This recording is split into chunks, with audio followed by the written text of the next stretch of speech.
You're listening to the Pelicans postgame report on the PRO Media Network for all things Pelicans. Perfect.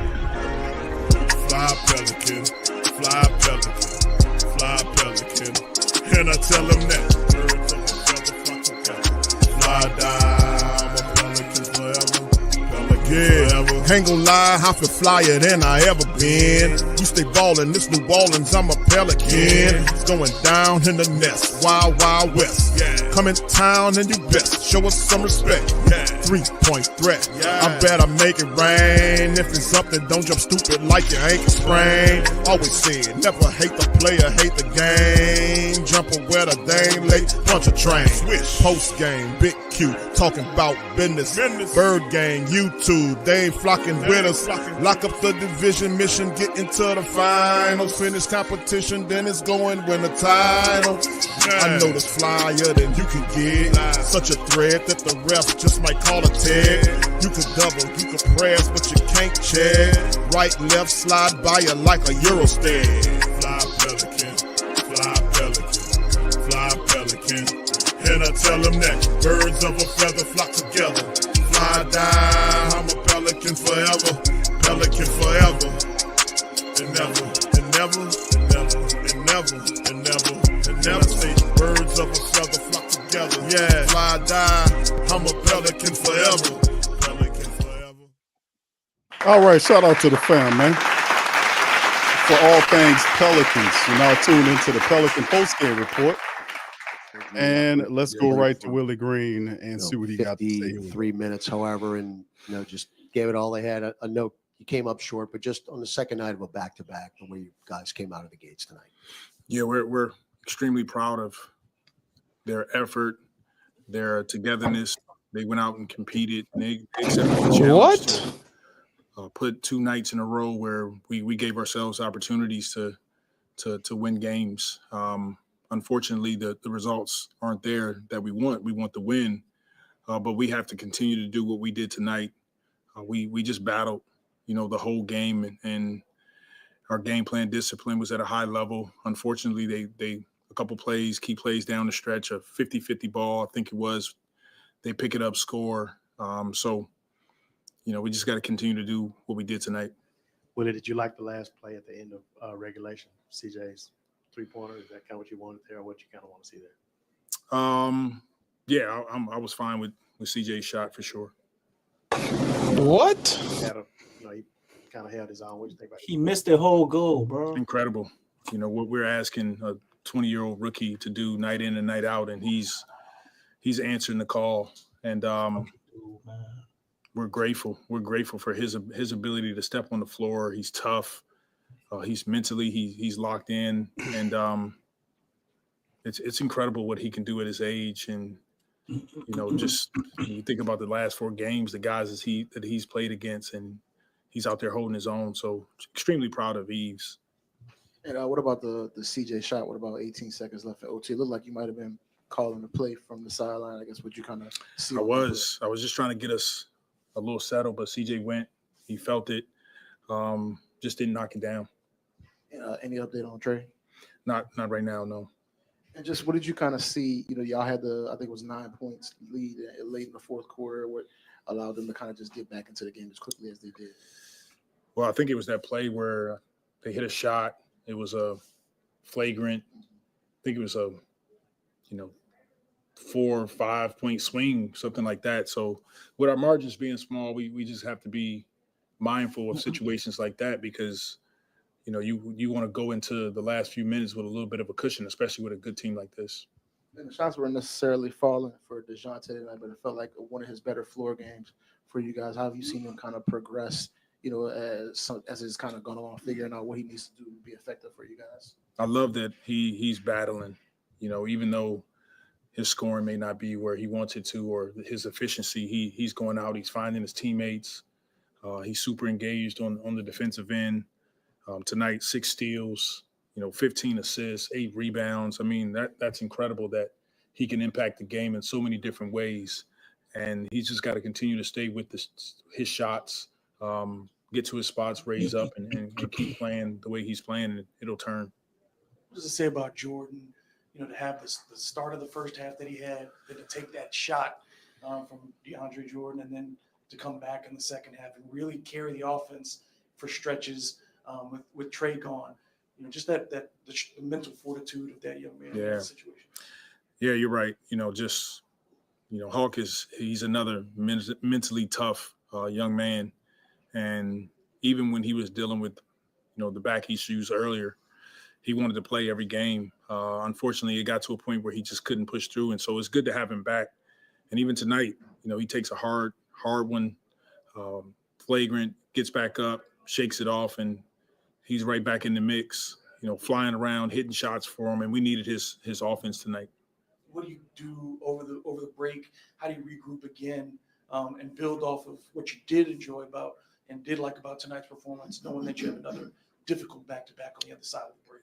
Yeah, we'll take these 3 days, recover, get together on Christmas Eve, watch film, get a good practice in, and continue to watch the things that we're doing well, make sure we go out and implement those as we move forward, continue to try to talk about some ways that we can improve and just challenge each other to step on the floor and go after it.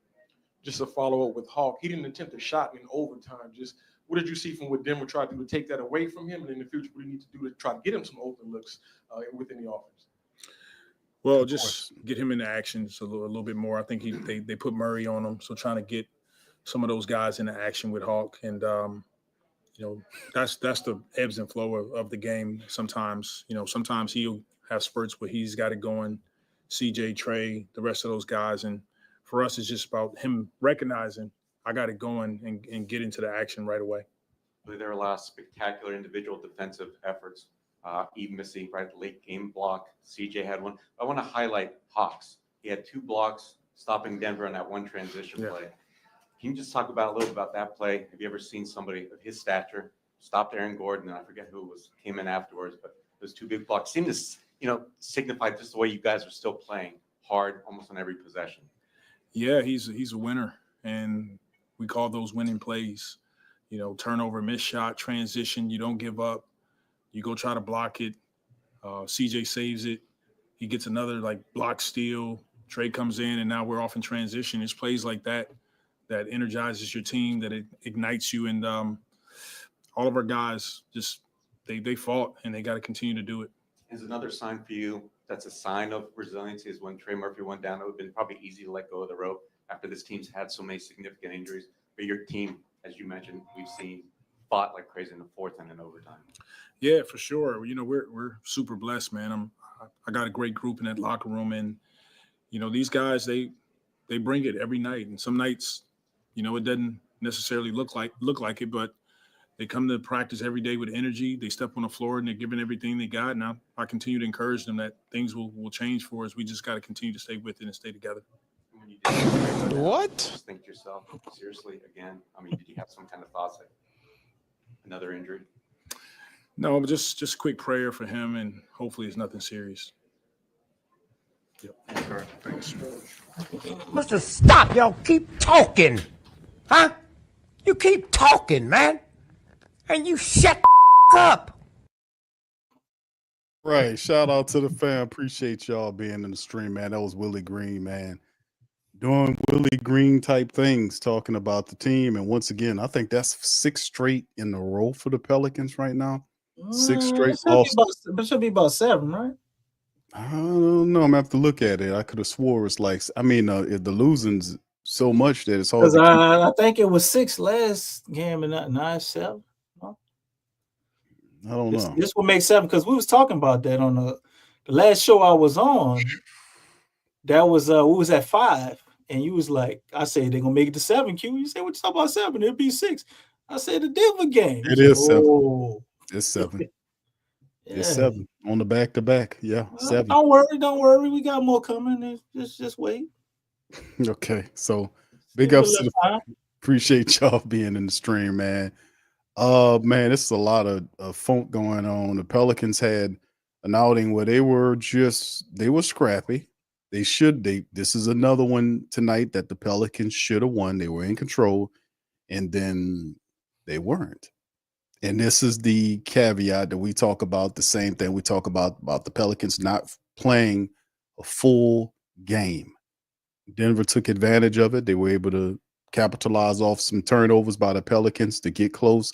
And then when they got it into the clutch moments, ultimately the Pelicans do this season what they've been doing. And even into last year, when we have these close efforts, these periods of times where the Pelicans can't seem to pull it through. So another loss, the Pelicans go down there 5-25 on this loss here to the Nuggets, 132 to 129, man, going into a little break for Christmas, coming out of the Christmas break against the Rockets at home again. So once again, man, Pelicans go down again. So before we get into our happy stats, brought to you by Nikola Jokic and Jamal Murray tonight. Now, yesterday it was brought to us by Jalen Brunson. Tonight, the stats are sponsored by Nikola Jokic and Jamal Murray. So, DC Lex, Hey, welcome in. Yes, I got a question. Yes, sir. DC, we hadn't gotten to the question and answer part of the show, but please. Well, we got some new sponsors on the show for the stats, and I'm just. Will we ever have any Pelican sponsors for the stats? Never. All right. Yeah. I'm sorry. You They continue. can. Hey, they can sponsor the sunglasses. They can't sponsor anything right now, Lex. I don't think anybody want them to touch any business. They sponsor all them reporters and the questions that they be asking. Right? I don't know. I'm gonna be honest with you. I don't know no Pelican that has no endorsement. I mean, we know Zion has the Jordan brand, but when the last time you seen him in any commercials? Unless they spinning them out of our region, I haven't seen any commercials about any of these guys. I've seen some on social media. Oh, I haven't seen anything on television worth a damn. I mean, but yeah, I guess this is a part of the losing thing. Nobody wants to attach themselves to a losing brand. But anyway, feel free, Lex DC, chime in on y'all guys' thoughts about tonight's effort. A lot more effort, not enough success. So what do you guys think about it? We're going to start with y'all. Did you want to go, DC? I'm trying to decide, should I put any effort into this? Because it's really pointless. Yeah.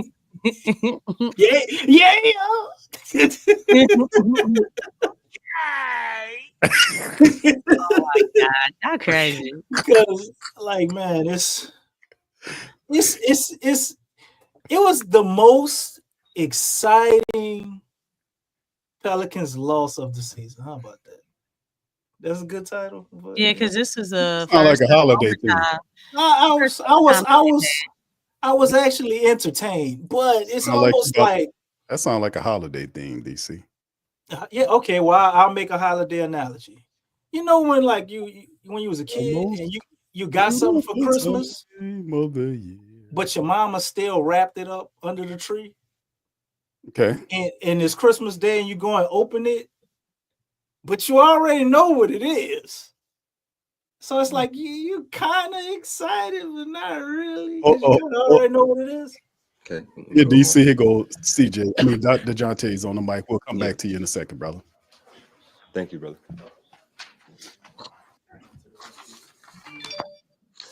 It's pretty little baby. It's down the stretch of especially particularly the end of regulation. What did you kind of see on that last possession when CJ took the 3-point? I mean, I think we got a good look. We kind of didn't execute what we wanted to do. We wanted big fella out of there, just to give me and him a 2-man game, me and CJ, more space. And like I said before, in those situations, you want space. You don't want a crowd playing the crowd. And I feel like CJ still was able to get a shot off, that we were going to live with.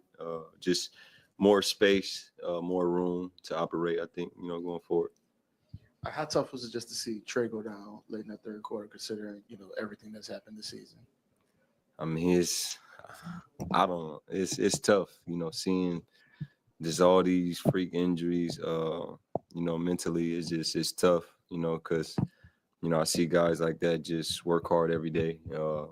He's always watching film and trying to get better as an individual. And, bring what he can, to the table to help this team, going forward. So, I know he'll be all right. Just telling him to keep his head up and, he'll be all right. I think the lead was like around 9 fourth quarter. Where did you see them do to kind of cut into it and send it to OT? Man, we when we're in control of them games, everything just got to be executed, from the offensive defensive end. We kind of, had a slippage on the defensive end of what we was doing. Just being on the same page. And then offense, obviously, you ain't going to hold the ball 24 seconds, but, you want to get a great shot, every single time, make or miss. And the shots weren't necessarily far, but it felt like one of your better floor games, 15 assists, 6 steals. Does it feel like you're just kind of figuring some things out as far as your fit with these guys, how to get the best out of everybody? I mean, yeah, just better. You can't put me on blast today. Nah, I don't be on social media, but I logged on, and I guess since I'm in New Orleans, you guys stuff all pop up, and you gave me a little, about my turnovers, 8 back-to-back, I think. That's your job, though. I respect it. Nah, that's just not me. I don't like turning the ball over. Even just me, I mentally just trying to get as individual, trying to get in the flow of things and, having fun again, just with everything I'm dealing with. It's a lot, but we all got problems and, I'm blessed at the end of the day, but just trying to have fun again, and my job here is to continue to be a leader and try to make these guys better, basketball players, and, we all make each other better men at the end of the day. So, I'm going to continue to, enjoy my job, appreciate my job, and get better and grow. Dijon, what can you say about Eve? He's going up against arguably the best player in the NBA and kind of held his own tonight. What about his play tonight? Just telling him to continue to enjoy these moments, the ups and downs, because everybody could enjoy the moments when everything's going good. But, obviously as a team, we're not winning, but as an individual, you see the growth, I see the growth from the moment I got traded and seen him in the gym to now, just everything. And you kind of want him to just enjoy his journey. You don't want him to rush his journey and think he got to be great today, but just continue to get better, and, I'm proud of him. That's the MVP over there, and he showed it in that fourth quarter, especially, why he's back-to-back MVP. And, for you, just keep on working. And like I said, being a sponge of learning. DeJounte, I think it was total 16 steals, 9 blocks for the team. For anybody that thinks this team is going to quit or has quit, doesn't that signify just how you guys are doing basically the opposite? This team is resilient, that you guys are trying to fight. Even after Trey Murphy's injury, right? It's probably been easy to let go of the rope with what's happened so far this year, but you guys haven't. I think that's the thing. In this league, when you find an identity, on the offensive, defensive end, it allows you to, be a team, what to expect, but also on that defensive end, you don't want teams to think you're soft, pushovers, and just all those things. So we just got to continue to build identity. It's kind of hard, because we want to be physical, but then it's like we be physical, don't want to talk about that part, but other than that, it's building an identity on that defensive end, just making sure when teams know when they play us, they got to bring their A game, not just being able to do whatever they want. And then on offensive end, play for each other. When you play for each other, it's contagious, and it's really fun to be a part of. And before we let you go, can you introduce to New Orleans who's sitting on your lap? This is Iceland, the youngest. Say hi. Can you say hi to everybody? I saw you smiling at us earlier. Say hi. Oh, you want to say hi? Say hi. Hi. Thank you, guys. Come on. Merry Christmas. Merry Christmas. DC, somebody wouldn't have said hi. They would just look. They would have just looked at him. Oh yeah, like what you talking about? I wouldn't even ask. All right, so there it is. DC, go ahead, brother. Floor is yours, man. But nah, man, I was just saying, it's like that Christmas present you knew you was gonna get already before it was wrapped, but you didn't like it. You know what I'm saying? It's the one you didn't hold on, DC. I'm sorry. Here go Yeeves, bro. They rolling tonight, bro. Sorry about that. What? It was good. I was trying to finish my damn analogy. analogy. It was great having. Gotta be quicker on the draw, brother. And too quick for me. You have to be a confidence to have a game like I mean, it's good. Just gotta close out the game is the main thing. I mean, he did a great job trying to guard him, and then sometimes you could have done a better job, especially me as well. So just gotta keep going forward. Willie talked about just the last few games, just the variety of great centers you've been going against. Just what's that journey been like this season, stepping into the starting role and going against some of the best guys in the world, having to take those matchups on? It's good. I mean, it's like a dream coming true, to be honest, just playing these guys. So it's always good just having to like go, I mean, close to close against them and then just see how what I saw on TV whenever I was younger. So it's just amazing, and then it's a beautiful opportunity that I had for sure. And I think, what we've seen from you consistently month to month is just improving, aspects of your game. The rebounds have gone up, the points have gone up. What's been key to you to kind of just showing that improvement from game to game, figuring out, how you fit in on this level? You just keep playing with the motor. I feel like anyone who play with the motor will find a way to play basketball in general, in any sport. You just gotta keep going. Just do the best that you can. Always trying to go for the rebound. If you're not sure you're gonna get it, you might get it, you're never sure. So just trying to keep improving each and every day, and then just keep that same level of mentality. And considering how crazy this season has been, how tough is it to see Trey go down in the third quarter? I mean, it's tough. Trey's a great player, and then we obviously needed him on the court. So hopefully he's going to be fine, and then we're praying for him for sure. Can you talk us through that play where you came up with that late game block on Nikola Jokic where you got it with the left hand that they had to make sure it wasn't goaltending? Yeah, I was 100% sure he wasn't goaltending because I got it way before he was going down. So he's pretty fast. I mean, some people don't see, but he's pretty fast, especially whenever he's cutting to the basket like that. So it was just like something I saw on film today, and I was just like trying to anticipate it.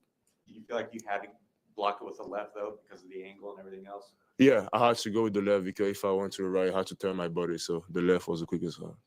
How proud are you of still this team, right? Everything they've endured. Just talked about Trey going down, but the losses, right? There's been so many of them, but yet tonight you guys got, I think, of the team 16 steals, 9 blocks. Can you just talk about like the togetherness that this team still has? How much you guys are trying to fight and win the next one that you play in? I mean, yeah, it's getting better. I feel like each and every day we're getting closer to win the game. So I feel like the next couple of games we're going to keep playing aggressively, keep playing good in defense, and obviously the offense is going to come with it. And I feel like the more we keep going, the more it's going to get better. Thank you, Merry Christmas. All right, DC, there you go, brother. I will take a brief moment of silence. They ain't rolling that fast, brother.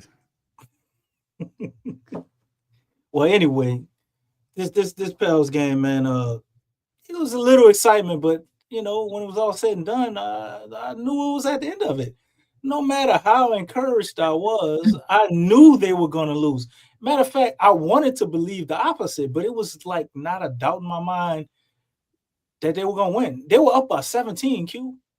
And all I could see was the matchup indicator, saying that we had a 65% chance of losing. Like, even though we up by 17. Well, I hear Lexxah in my head saying, hold on, let me see what this look like. And then I was just watching patiently. And just like that, poof, green dollar. Go ahead, DC. That's all you, bro. Hey, we actually had a green dollar tonight, though. We had 4 quarters of good play, So they finally got that elusive green dollar. But still got an L. So what that shit mean? we needed $1.25. Yeah, that's a brown dollar, DC. That ain't no green dollar. That's a brown dollar. We needed a green and silver dollar. We needed a $1.50 or a $1.25 tonight. You know what I'm saying? And we showed up with 100. But nonetheless, man, just Trey getting hurt, and when Herb went down, it was like, we already know where this shit going. CJ hit that 3-pointer. I ain't gonna lie, that shit shocked the hell out of me because I thought there was no chance in hell that shit was going in. But I was like, wow, that's awesome. And then we got the shot at the end of regulation. I was like, yeah, that about figures. And then, Willie Green get his dumb ass up there and say, there was a perfect shot. That was the shot they was looking for. You mean the one where he elbowed it? That's did he lie on that? What did he lie on that, DC? That was the perfect shot? He said yes. Oh my God. We I mean, doomed. We doomed. He said it was. I mean, why would he put his name on it if he didn't believe it? Maybe he need to go back and look at it. He might have been confused about what possession we was talking about. Yeah, it wouldn't be the first time, brother. Yeah, man. But nonetheless, the guys showed effort. I wasn't proud, but they did play, pretty solid game. I like what I saw from Misi. He's constantly improving. I mean, he put up 21 points. It wasn't on Joker. We know Joker don't really be playing defense like that. But still, yeah, he got a triple double on Misi. But still, Misi went out there. He handled his business. DeJounte Murray showed some signs of life, man. 15 assists. Really like that part of his game. Didn't feel particularly crazy about the 24 shots and only making 7. But, nonetheless, somebody had to take him. You know what I mean? I thought I saw signs of life with this Pelicans team. Don't really mean much because we playing for next year. But you don't want to watch a stale product. You at least want to see them compete, put up a fight. Thought they at least did that tonight. Ain't no such thing as no damn moral victories, though. This was a very winnable game, as was the game yesterday. Yep. And the Pels did what they do. They found a way to lose it, as they always do. Yeah, once again, man, the Pelicans fall flat on their face. And, of course, in the matchup as well, Trey Murphy, injured his left ankle and limped off to the locker room. There's no updates on that right now. We did have DeJounte Murray refer to it as a freak. Mustard greens. musty green. What you call that? Hey, you clean them in the bathtub too? The mustard greens. Don't start, DC. Don't start, DC. Don't start. All right, go ahead, man. Don't start, brother. It's a done deal, brother. All right. I don't know if Lex there is. Are you there, Lex? All right. She got something going on there, but yeah, it was real interesting, man. To be honest with you, about this whole thing, I thought the effort was there, but just that at the moments, DC, we seen what the Pelicans do. They get flustered. Now, this was a good test to see how they would handle that pressure because we knew it was coming because you could see what Denver was doing. Denver got into that fourth quarter. They started pressing the Pelicans a little bit. Then you seen the IQ between the two teams separate. DeJounte Murray had that very terrible turnover where the Pelicans had an opportunity to score. He threw that ball away to Denver, and that helped aid it. There was the play where Javonte Green just mauled over who was that? Julian Struthers. I forgot who the player was. I thought it might have been him. He just kind of gave him the elbow right there. He got hit with a flagrant. Then it all changed because the Pelicans were moving, man. If they score that basket right there, things look a little different. But then they fail to score on that end. Denver takes it the opposite way. They hit a 3-pointer. Green gives the guy the elbow. That's a flagrant. Then they get a free throw, DC. Then and then they come away with another basket. So that was what? That was a 6-point swing. Well, a 6-point play. Y'all remind me, was it 6 points? I want to say it was a 6-point play that they got out of that thing. But that was a very weird play. And when I seen that play, man, I was like, man, here we go. That was very weird how that played out. And then everything just started going to hell in the handbasket. DC in the telling quarter for the Pelicans was the fourth quarter. Yeah. It's put up 38 points on the Pelicans in the fourth quarter to force the overtime period.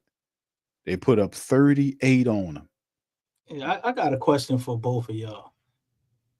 As a matter of fact, everybody, if I told you that DeJounte Murray had 6 steals and Herb Jones had 4 steals, would you think we lost that game? Yeah, because it's the Pelicans. That's like easy. How, bro? You had 2 people that got 10 steals, man. Because they are the Pelicans, bro. Oh, it's all that. A lot of that is seeped into the mental matrix of the Pelicans team.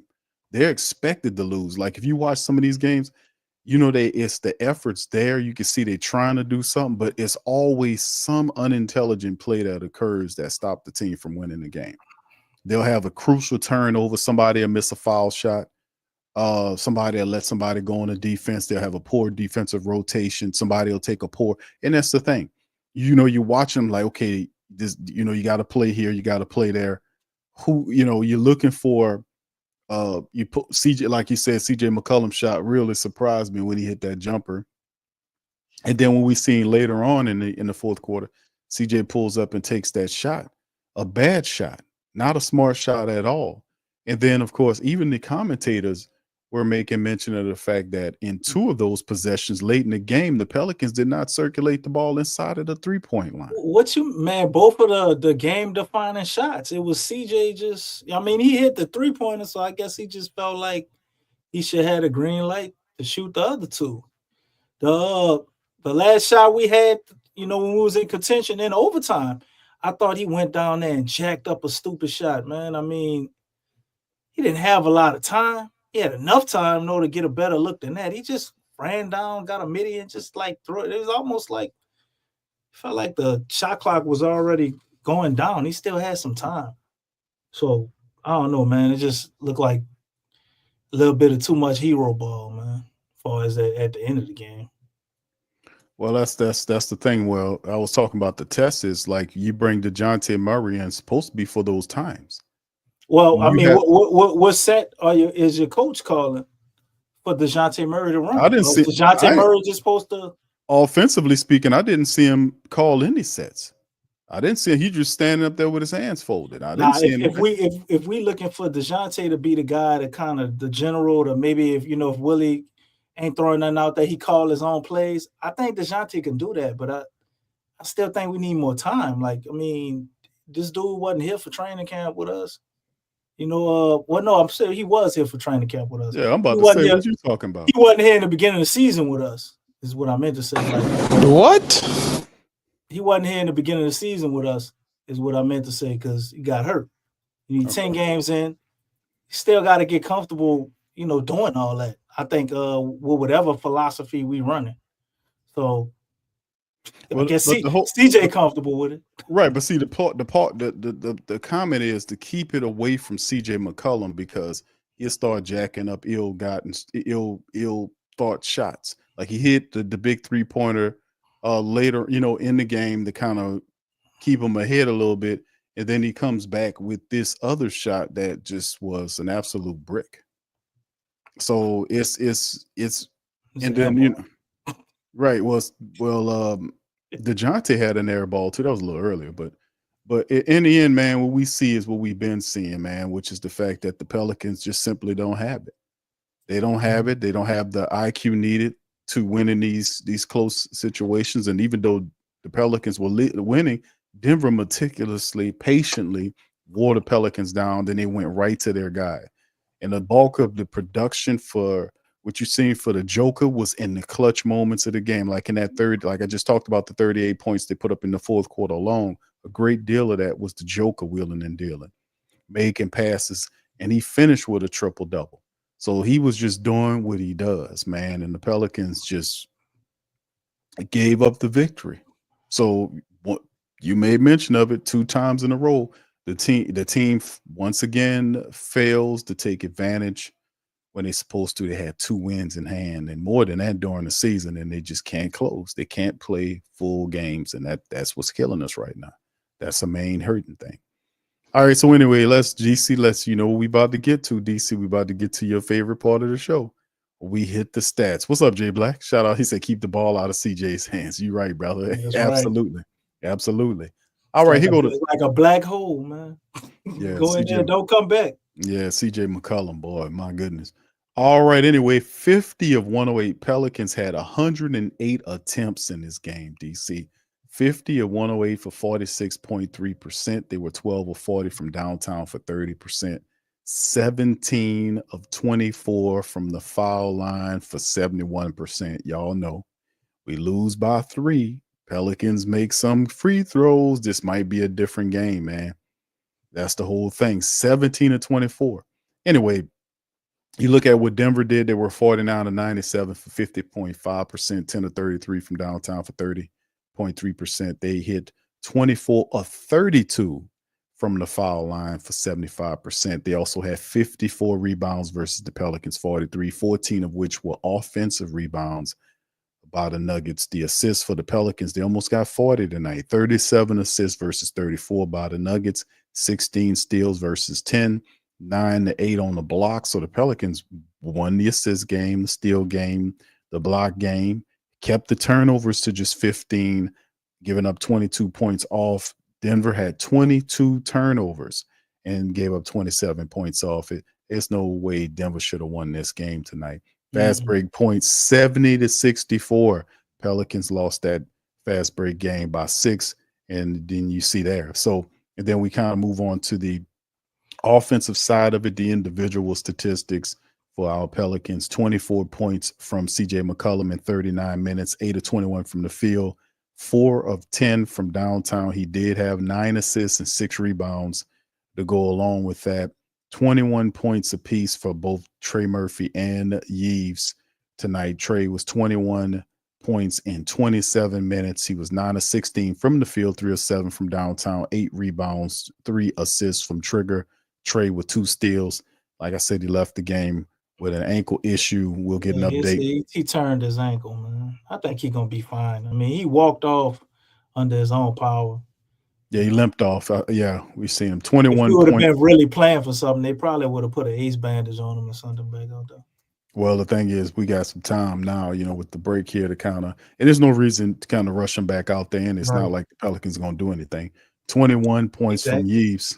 Right. 40 minutes for Yves tonight. 21 points, 9 rebounds, 3 blocks, 2 steals, and an assist by him tonight against the Joker. Very commendable effort by our rookie. And he is a bright spot in this dismal season. Yves is really sucking up and absorbing all these minutes, and he's developing into a solid big for us, man. Herb Jones finished with 8 points in 39 minutes tonight for Herb. 6 assists, 6 rebounds, 4 steals from Herb, and a block off the bench. Jordan Hawkins lit up the Nuggets. 25 points off the bench in 34 minutes from Jordan Hawkins. He was 9 of 8 from the field. He was 5 of 13 from downtown. Perfect from the charity stripe, 2 for 2. He really helped out in the bench production. 8 from Brandon Boston at 15 minutes. He's been really chill, man. Not too much from Brandon Boston, but he had 8 tonight. 3 from Daniel Tice and 3 rebounds in 13 minutes. And Green, man, that costly foul there was really tough. 2 points in 14 minutes from him. And of course, like we said, these stats are sponsored by the Joker and Jamal Williams, because the Joker them 2 guys was really the guys that really kind of hurt the Pelicans. Russell Westbrook came off the bench, but both Joker and Murray finished with 27 points apiece. The Joker had a triple-double, 27 points, 10 assists, and 13 rebounds for the Joker. 27 from Jamal Murray with 8 rebounds and 4 assists. He had 6 turnovers to go along with that. Doesn't matter. 17 from Aaron Gordon, a quiet 17 and 8 from Aaron Gordon to help out. And then off the bench, Russell Westbrook, 21 points in 36 minutes. He's had 5 assists, 3 steals there, and 13 from Julian Strother, who was doing some stuff. He was plus 20, really doing his thing. 13 points from him. Nuggets get the victory. Pelicans fail yet again, DC. They fall to 5-25 on the season, and now losers of 7 in a row. So there you go, sir. I mean, what do you expect from a team, with Willie Green as your coach? They lost their confidence. After they lost their confidence, he should have lost his job. You know what I'm saying? Why is Willie Green still a coach of this team? Because we cool with them not doing shit, and this is an amazing draft. So what incentive do they really have to hurry up and fire him? I think they're going to get rid of him at some point. You give James Borrego a look. But really, to give James Borrego a look, all you need is maybe about 20 to 15 games. Like, really no rush to fire Willie Green. So he's doing what they would want him to do right now. Like, if you kept your job, right, and everybody was like, damn, well, Big Q looked like he doing this and doing that. He done told them people shit up and wrecked their truck and all this. And you still there. I mean, we would have to assume that you're doing what they want you to do, right? Like, he must be doing something well for him to still be employed. And in this case, what he does well is lose. He's an excellent loser. And that's just what we need right now. I don't think we need a loser right now. I think we need a winner. I think Willie Green. The season, if you win too many games, you would actually be a loser at this point in the season because we can't contend to accomplish anything. So to actually win a lot of games would be to lose because it would mess up your draft positioning. Yeah, but I would imagine they at least want to ensure that they have a top 5 draft slot because I think as long as you get in the top 5, you're going to walk away with somebody that's, you'd be pretty happy with in this draft. They got a lot of guys all through this draft, that's good. But, that top 5 just kind of puts you in a premium position, man, to really get one of your guys that you got circled on your board. So I would imagine, it just makes the most sense, man. We know the Pelicans, they do a lot of dumb shit, but I think you would have to be really retarded to try to go hold on the season and we going to turn this around for real like that. You kind of have to have a mental illness to really be trying to do that. And I think, and like I've been saying, I think you're giving them too much credit. I don't think that's what they're trying to do. I think this is incompetence. I don't think that they're thinking about. I disagree. I disagree a little. Man, you're giving them people. I think it's incompetence for them to have gotten in the situation that they were in. But I think at a certain point, they just cool with leaning into it. I don't think they're still full out trying to win right now, bro. Let's keep it a buck. It ain't no they. It's not a they, it's him. And and the thing is, it's incompetence. You can't convince me they really hard out for real trying to win all these games. Like they have nights like tonight. I think they wanted that one tonight. And incompetence, took it away. There's other games for whatever reason the players quit on the team or what they going through stuff. Whatever. We done seen them dudes come out there, man. They ain't trying to win that damn game. I think they was trying to win this game tonight. No. Tonight, I'm saying like I don't think incompetence that they lost 25. A lot of those games they just willingly laid down, like they wasn't trying to win. For whatever reason, maybe the front office wanted them to try to win at a certain point, but we've seen too many games, man, where you're just not really even trying.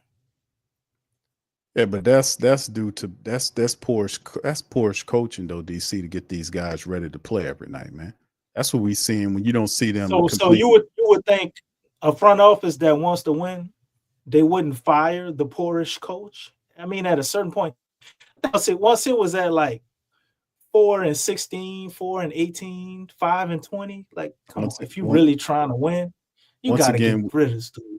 Once again, you keep giving them more brains than they actually have. This is that they doesn't have. You talking about a competent, intelligent GM, VP guy that wants to help his team win. And every vice president, because he's actually running the team. That other guy ain't doing shit.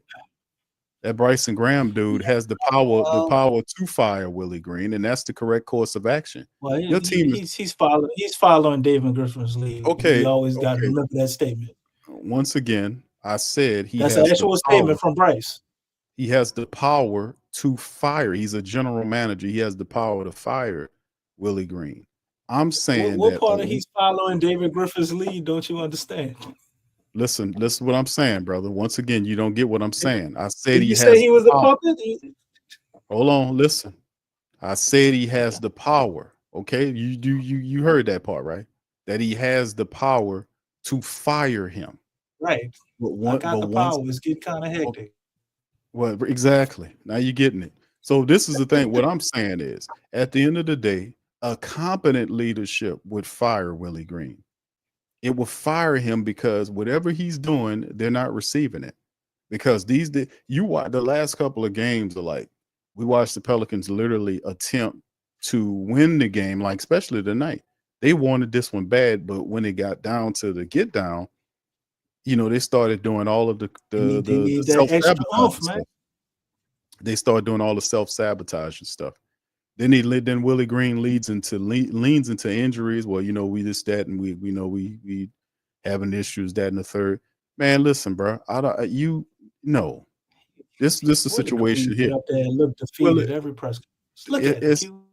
yeah, I His know, but shoulders all hunched forward and because, bro, this is almost dead. This is stalking what while he talking, man. this is what a dead man walking look like. DC. That's the whole point, bro. That's what a dead man walking look like. This Stick your guy's supposed chest to be out and fine. die with honor, man.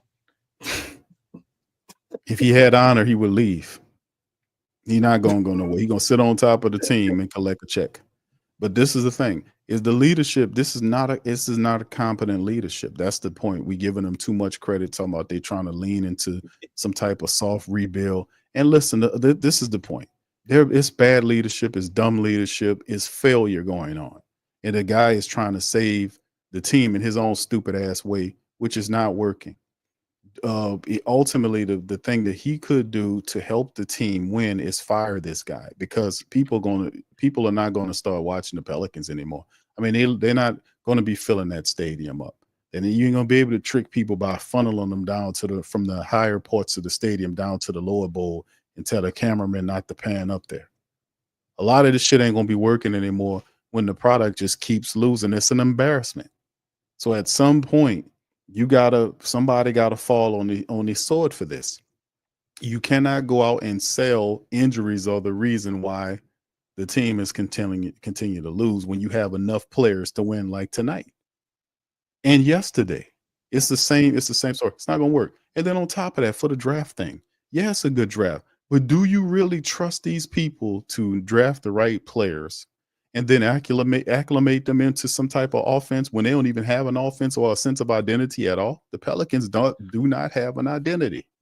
So you can get all these players you want. That don't mean that these people are going to funnel them into anything. They don't have any philosophy. They don't do anything They gotta get equally a coach. well. Exactly. So all the stuff like, man, they're doing this. Man, these people ain't doing that. This failure and this one stupid, trifling, sneaky looking ass dude that's doing all of this.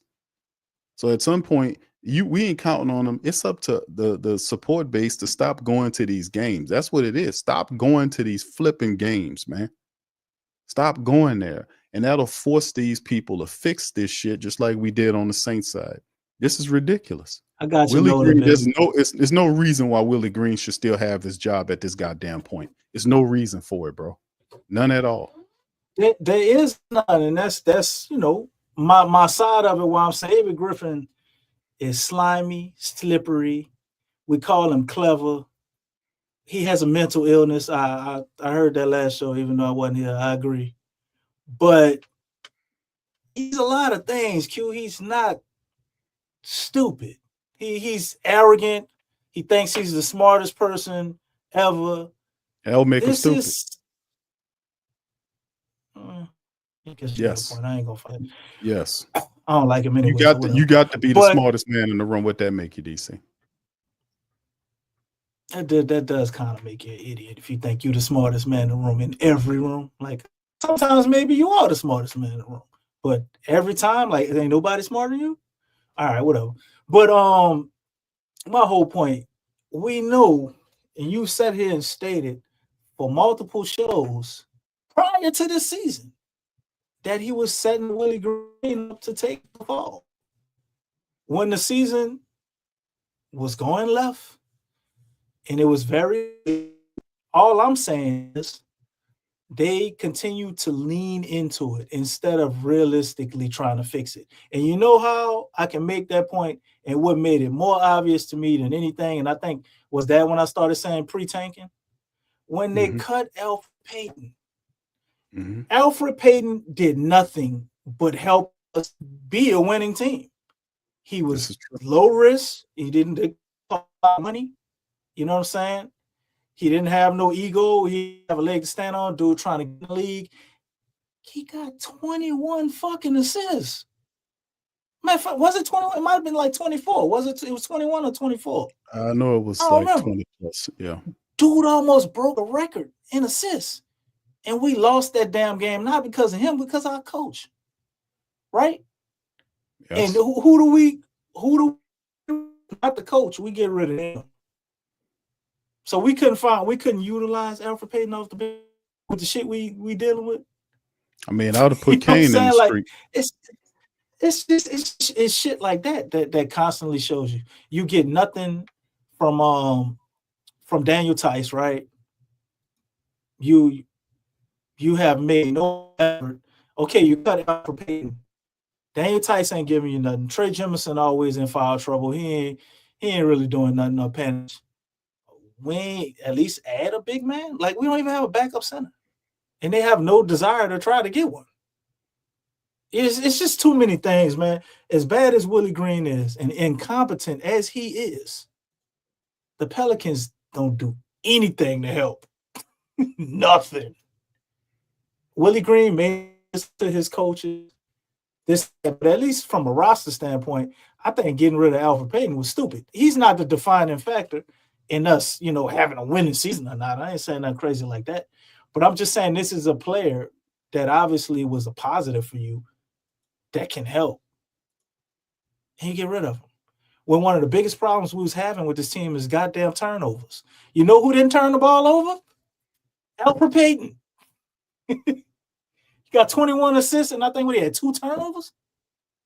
So stuff like that, man, you can't tell me they aren't intentionally leaning in to losing. But I get your point, and I agree with the majority of it. It is definitely incompetence, but I think they're all due to the fact they can recognize that they're so incompetent. Instead of trying to fix it, they're just leaning into losing. Willie Green still here. David Griffin begged James Borrego to come back. We got to remember that. We talked about that in the offseason. Because if there was a situation where Willie couldn't hold it together and things was going left in an attempt to salvage the season, he would fire Willie Green. We all knew Willie Green was skating on thin ice before the season even started. So now with this, it's unsavable. By the time we got to like 5-16, 5-18, you don't have no time when Zion coming back. Brandon Ingram probably was hurt. I don't remember if he was still healthy or hurt or not. Or if he was healthy, they decided they were going to trade him. You trade Brandon Ingram during the season. Right now, like, you ain't digging out of that hole. So they lean into tanking, bro. They're using their incompetence and these injuries as excuses, and they're gonna come back at it next year. Now, how they're gonna go about that, we gotta wait and see. Whether they're gonna try to lowball BI and get him back. We trade him for something like Michael Porter Jr. or somebody else, draft picks, whatever. We gotta wait and see all that, what direction they want to go in. But they definitely putting all their eggs in the basket of next year. I don't know. I even though I think a lot of what's happening is incompetence, but once again, this is not a competent general manager VP guy. I mean, he's built a house of cards. You got a weak general manager that is totally inexperienced, despite the fact that he was an assistant general manager for years there with the Pelicans, worked his way up through the organization. He has, and I said this the last stream, he has one of 29 jobs in the entire world. 30 people in the entire world have the job as a general manager of an NBA franchise. He's one of them. I'm not giving him any pass on none of this, because when you losing, heads got to roll, people got to pay. David Griffin created these. Giving them a pass? I'm not giving I said I'm not giving anybody any passes, because this is the 4th year. This is supposed to be the crescendo year where they're building up to a point. 49 wins last year. This year it's supposed to be something else. And now you have, like I said, it is unconscionable that Willie Green is still the head coach of this team, and they are 5-25. You cannot hang all of this on injury. This team had enough people the last several games to win with who they had, and they could not win. They won 1 and then they lost 7. They win 1 and lose 6. It's just repugnant. Heads got to roll. You cannot disrespect the supporters of the team by coming at us with injuries, talking about it's an injury and the team is ravaged. I don't want to hear it. It's time for people to fall on their swords. It's time for somebody to get fired for this.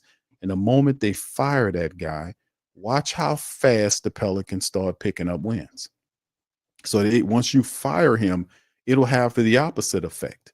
Because I don't believe the leadership is competent enough to build through the draft, despite the moves that they made to get people to win right now. I don't believe in nothing they can do, except for the Borrego effect. He's the easiest thing you can get to having a guy that can come in and establish some sort of identity for the team so they can start winning. This other guy is a dead man walking. His message is stale. He don't know what he's doing. It's quite obviously he gets up on the press conference and he says the same things over and over again, and it's stupid. The bad shot by CJ McCollum, he co-signs it. He doesn't. He is the guy is just a moron, man. I hate to say it, but it is. He's just a moron up there as a head coach. He's over his head, and it's time for him to go. 5-25, 4-11 at home. You keep losing games. This is the 7th game in a row you lost again. And like we said here before December even started, we said that the Pelicans will not win a game for the rest of the year, and the prediction is holding up true. So I'm not disparaging anything you're saying, DC, in terms of you going into the pre-tank philosophy, because ultimately at some point they'll roll into it and say, yeah, this is what we were doing. I would say the start of it is utter incompetence by what's going on with this team. And it's nothing new because this franchise, the Saints and the Pelicans are loaded with incompetent, late, non-progressive, idiot people. That's the reason why. And this team is just another image of that. So I mean, this is just sad. Lex, you won't say anything on this before we progress to the Rockets preview, if we're gonna do that, because this is the Rockets are after Christmas. They'll be in the Smoothie King Center. The Rockets beat the Pelicans 3 games ago, and they're coming back to finish the job. So what are your thoughts? On Denver game or this game? Or the Denver game, or either one, however you want to approach it. Definitely, we had a chance to win. I think turnovers, and I think that shot that CJ took really kind of just hurt the chances. The thing is when the game is tied, you got to attack the basket. Why are we settling for jump shots? You got to attack the basket. Right. I know. DeJounte said that there was a mix-up, and it's like, it seems like that always happens. Like, did everybody not understand what play was being ran? Like, or the spacing? Because he talked about the spacing. There was a spacing issue, and it's like, I'm kind of like fed up at this point, as far as like, at some point in time, you have to know how to do things when it's crunch time. You have to know how to operate. I think, really just the 2 shots that CJ took, the 3 that he missed, because I think it was like an air ball, and then he shot from like the elbow. It's like, guys, the game is close. Attack the basket. You didn't need a 3. You didn't need that. But it's just small things, the details that we're just missing on. And it looks like even with the point guard, the Pelicans still have the same problem as last season. Do you all know the record as far as in close games determined by 5 points or less for this season? Because last season it was something. It was 7-0 last year. Or it might have been 30-0. You add the playoffs. Well, whatever it is, right now, I don't know how many close games the Pelicans have lost, but it's a lot compared to a little. I think the only one that the Pelicans won was against Portland at Portland. Because I think Herb and Zion had that game-ending block at the end of the game in game 1 against Portland because it was a back-to-back. I think that's the only game that they've won as far as a game determined by 5 or less points. So that means all the other games, I think they've had one in Brooklyn, Houston, obviously this one, I know there's other ones. I don't have everything like all the teams that we played so far, but they lost those games. They lost those games, so it's still the same thing as last season. And really, you know what that tells me? It's not the point guard, Big Q. It's not about just having a solid point guard. Coaching matters. Coaching matters. Like that's a huge coaching problem. And it's like all this stuff is coming back to the same thing. Like, oh, we need a big man. Oh, you know what? All we need is a point guard. Guess what? We have those things and still we're dealing with the same problems. So the thing is that when you're dealing with the same problem and that problem keeps coming back to coaching, I mean, you know what I'm saying? It's like it's not about whoever we have on this team. If the coaching is not right, it hurts everything still. We could have Michael Jordan on this team, but if Willie Green is the coach, Michael Jordan ain't Michael Jordan. He's not. Yeah, that's bad. That's bad because coaching matters that much. It matters that much. Like you can choose any Hall of Famer and it won't matter because of the coaching problem. Because we went out and we got those two things that we needed. Obviously, Eves was a hidden gem that we didn't know. But the thing is that you got them and it all comes down to coaching. The energy was cool. This is probably like you said, DC, it was entertaining. But very, very. Obviously I knew the whole time, just like you did. I was just sitting there like this. Just looking at the game. And I'm like, okay, third quarter is going to be the telltale. Third quarter, they were still up. They played very well. And I was like, okay, that's cool. But the third quarter, 3 quarters is not the whole game. It's still 48 minutes. It's still in the second half. Guess what? It just, instead of it rolling over into the third quarter, it just rolled over to the fourth. That's all that happened. And you know what's crazy? I think it was in the fourth quarter, they set Jokic down. They set him down. And the guys that they had out there, it actually changed the pace of the game. It changed the pace of the game. And it actually matched up better with what the Pelicans were doing, because the Pelicans were playing fast. So when I saw that, I was like, wow. I was thinking like, man, this is actually a blessing in disguise to sit Jokic down, because now once I saw that, they were actually playing faster than the Pelicans. It changed the whole pace of the game. So now once you change the pace, they moved in that, they shrinked the gap within the game. And then guess who's coming back in? Now you bring back in Jokic. You bring back in Jokic, and now you start going to him. You go into him more consecutively, because now the Nuggets are in a rhythm. They're in a rhythm. And it was like, what, 5-6 minutes left to go in the game? And so now they're in the game. They're in the game. The game was up for anybody. It's up for anybody. So once that happened, I was like, man, that was the change in the pace was very key in Denver's victory. That change of pace, that small detail was the difference maker.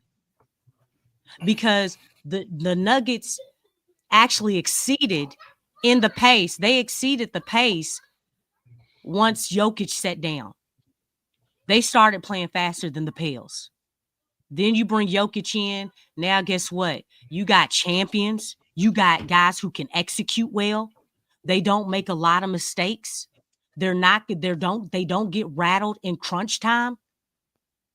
And the game is open, is in the air for everybody. Hey man, that's all they needed. That's all they needed. So I mean, there was a lot of things that worked on their behalf. And down the stretch, man, Pelicans had some unforced turnovers. They had some unforced turnovers. They really did. I know the Nuggets, they did as well, but I mean, I don't care about that. I mean, the Pelicans did not need those turnovers. They were too costly. Yeah, Herb had a huge one. Yeah, DeJounte had one too. And then the shot selection down the line. Yeah, shot selection. DeJounte didn't. I think DeJounte didn't have any turnovers, right? Yeah, turnover. No, he had turnovers. Thought he didn't have none. Yeah, they came. I think he had like two. Like in the beginning, crucial one late. When he stole the ball from Murray. Yeah, he had Jamal Murray, because he's a Murray too. Yeah, Jamal, when he stole the ball and went in for a layup. Yeah, he had two. Oh, yeah. You're right. Yeah. It's just where it happened in the game. Mm-hmm. It's where it happened in the game.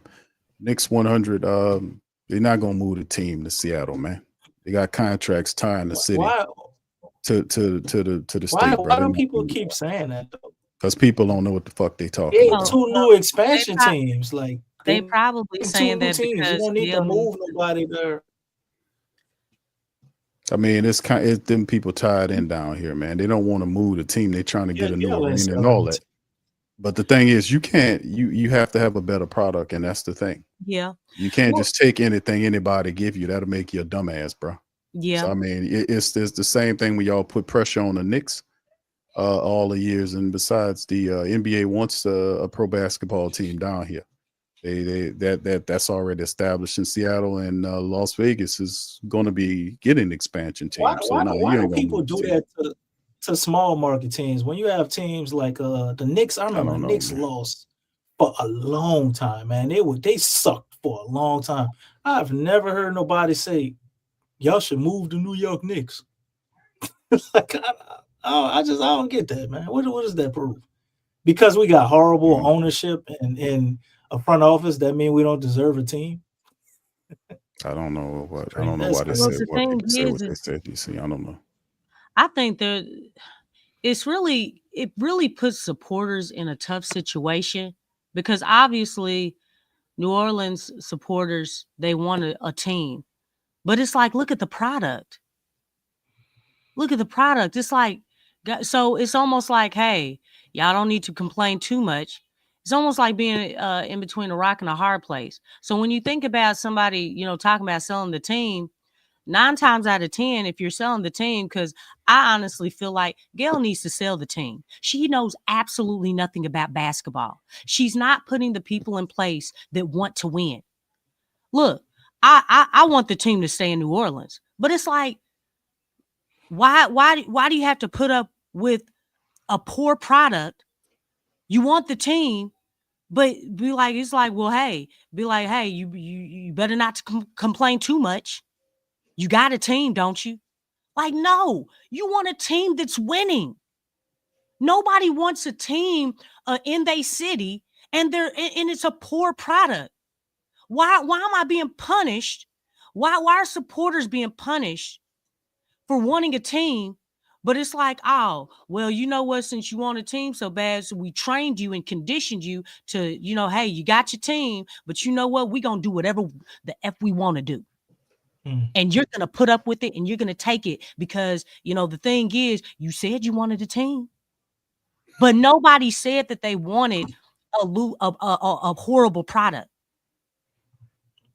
That's how like one of them devil deals. Supporters want to win. Right. I mean, and it's like supporters should not feel that way.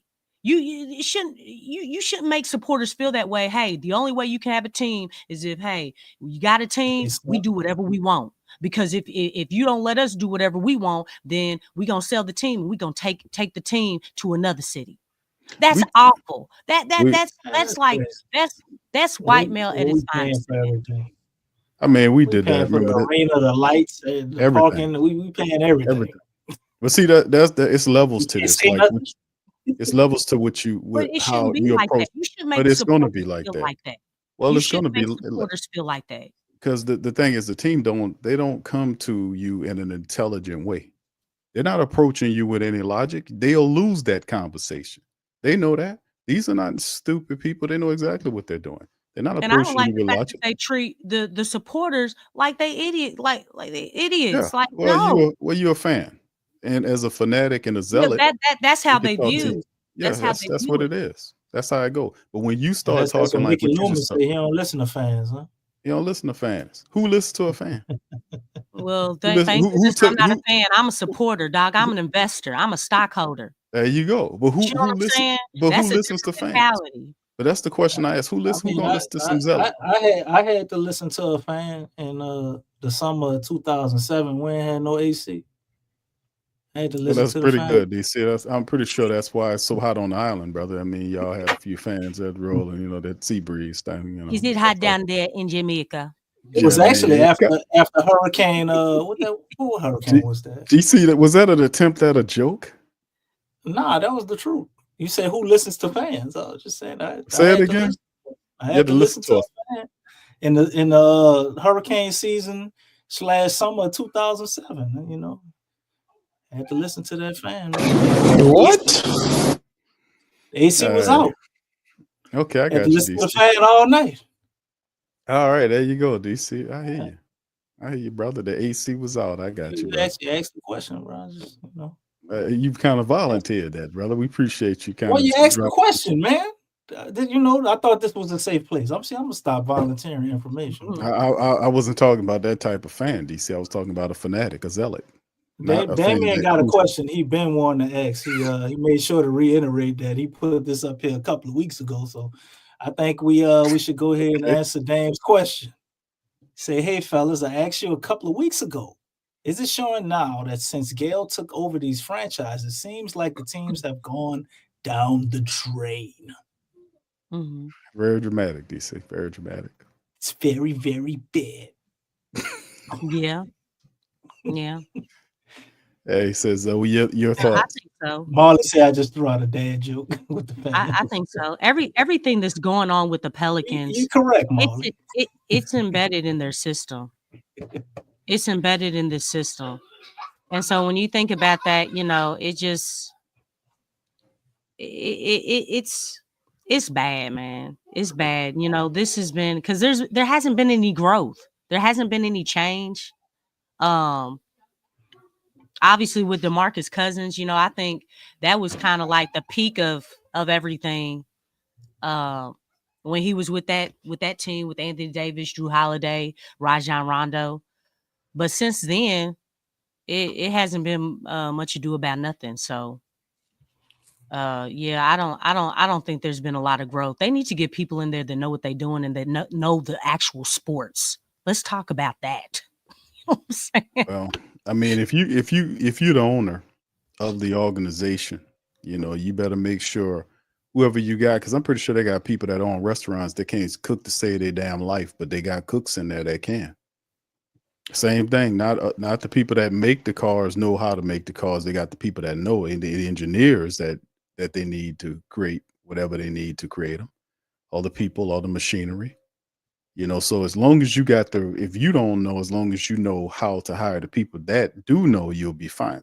The problem with her is she hadn't hired any of these people. She was given these teams by her husband, who kind of left these guys. But like I said in the previous stream, the Sports Coma, I said these guys wasn't behaving the way they were behaving when that man was alive. When he closed his eyes, these guys changed because they know she don't know, and they taking advantage of her. They're not behaving the same way. Sean Payton didn't behave the same way when Tom Benson was alive. Mickey Loomis didn't behave that way. None of these guys behaved that way when that man was alive. None of them did. The moment he left, they all knew that she didn't know, and they can do all of this F stuff, sneaky contracts, and all this rhetoric and all this foolishness behind her.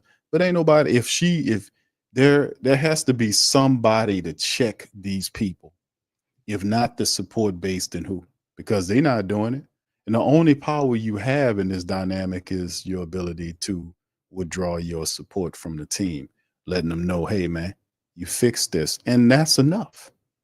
You don't have to go down there and tear their stuff up or go down there and threaten them or whatever. Just stop supporting them. They'll look at the books and they'll be like, oh, no, here we go. Because we just did it to the Saints. That's how we got Dennis Allen out of here. Willie Green, it's a lot easier because he free falling so fast right now. It's a starch case. It's only going to get worse as the season go on.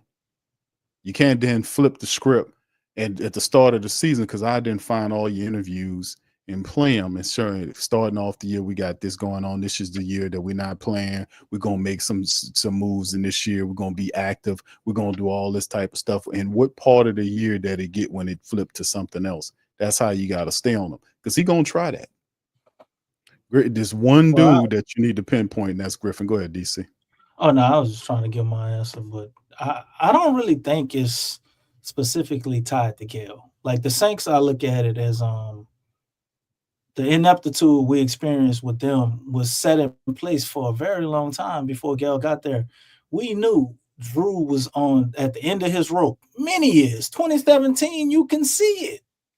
Yeah. And we did nothing to try to replace him. You know, even before Mr. Benson died, like it just was no backup plan ever being put into place for life after Drew. And watching that whole thing, I knew once Drew Brees left, we was gonna have a hard time. Now they had a chance. They had a chance at Tom Brady. They had a chance at Tom Brady. We turned down Tom Brady to keep Drew. And he got hurt. Tom Brady said, "You know what? I'm gonna come to the NFC South and win the damn championship in front of y'all." So the whole thing with that, I think that was already in place. And if we're looking at the Pelicans, I mean, if you want to be honest, because I get what you getting at, Damien, and I'm not saying you totally wrong for looking at it like that, but just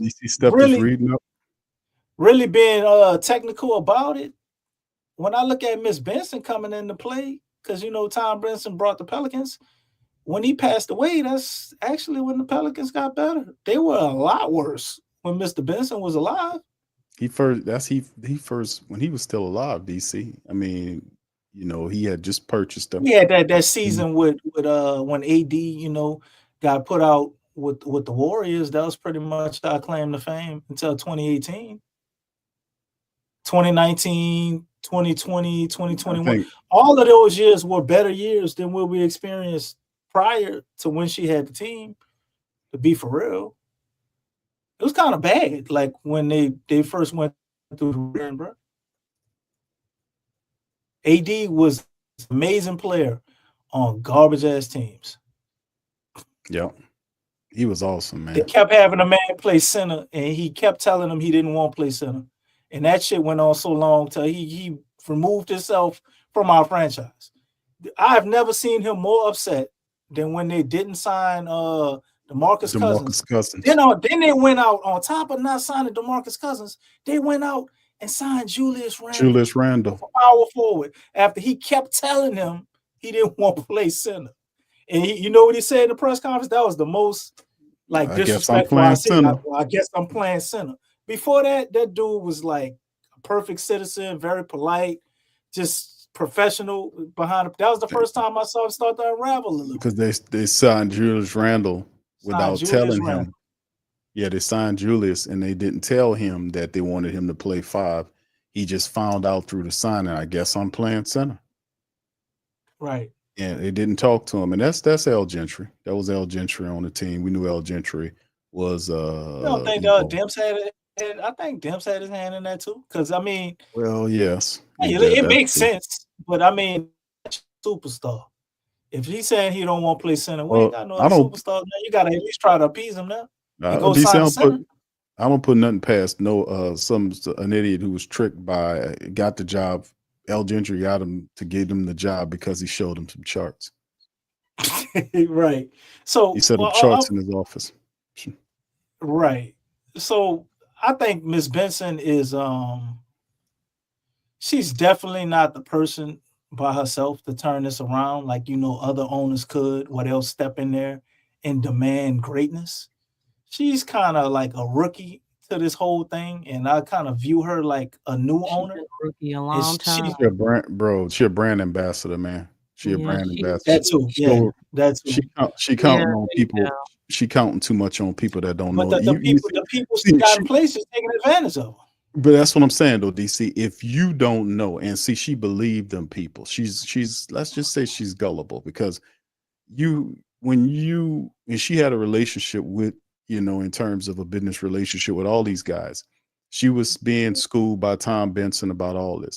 But if you take over something, you don't know about it, the person that's under you, which is Dennis Lauscher, who's the team president, he needs to know about it, a great deal about it.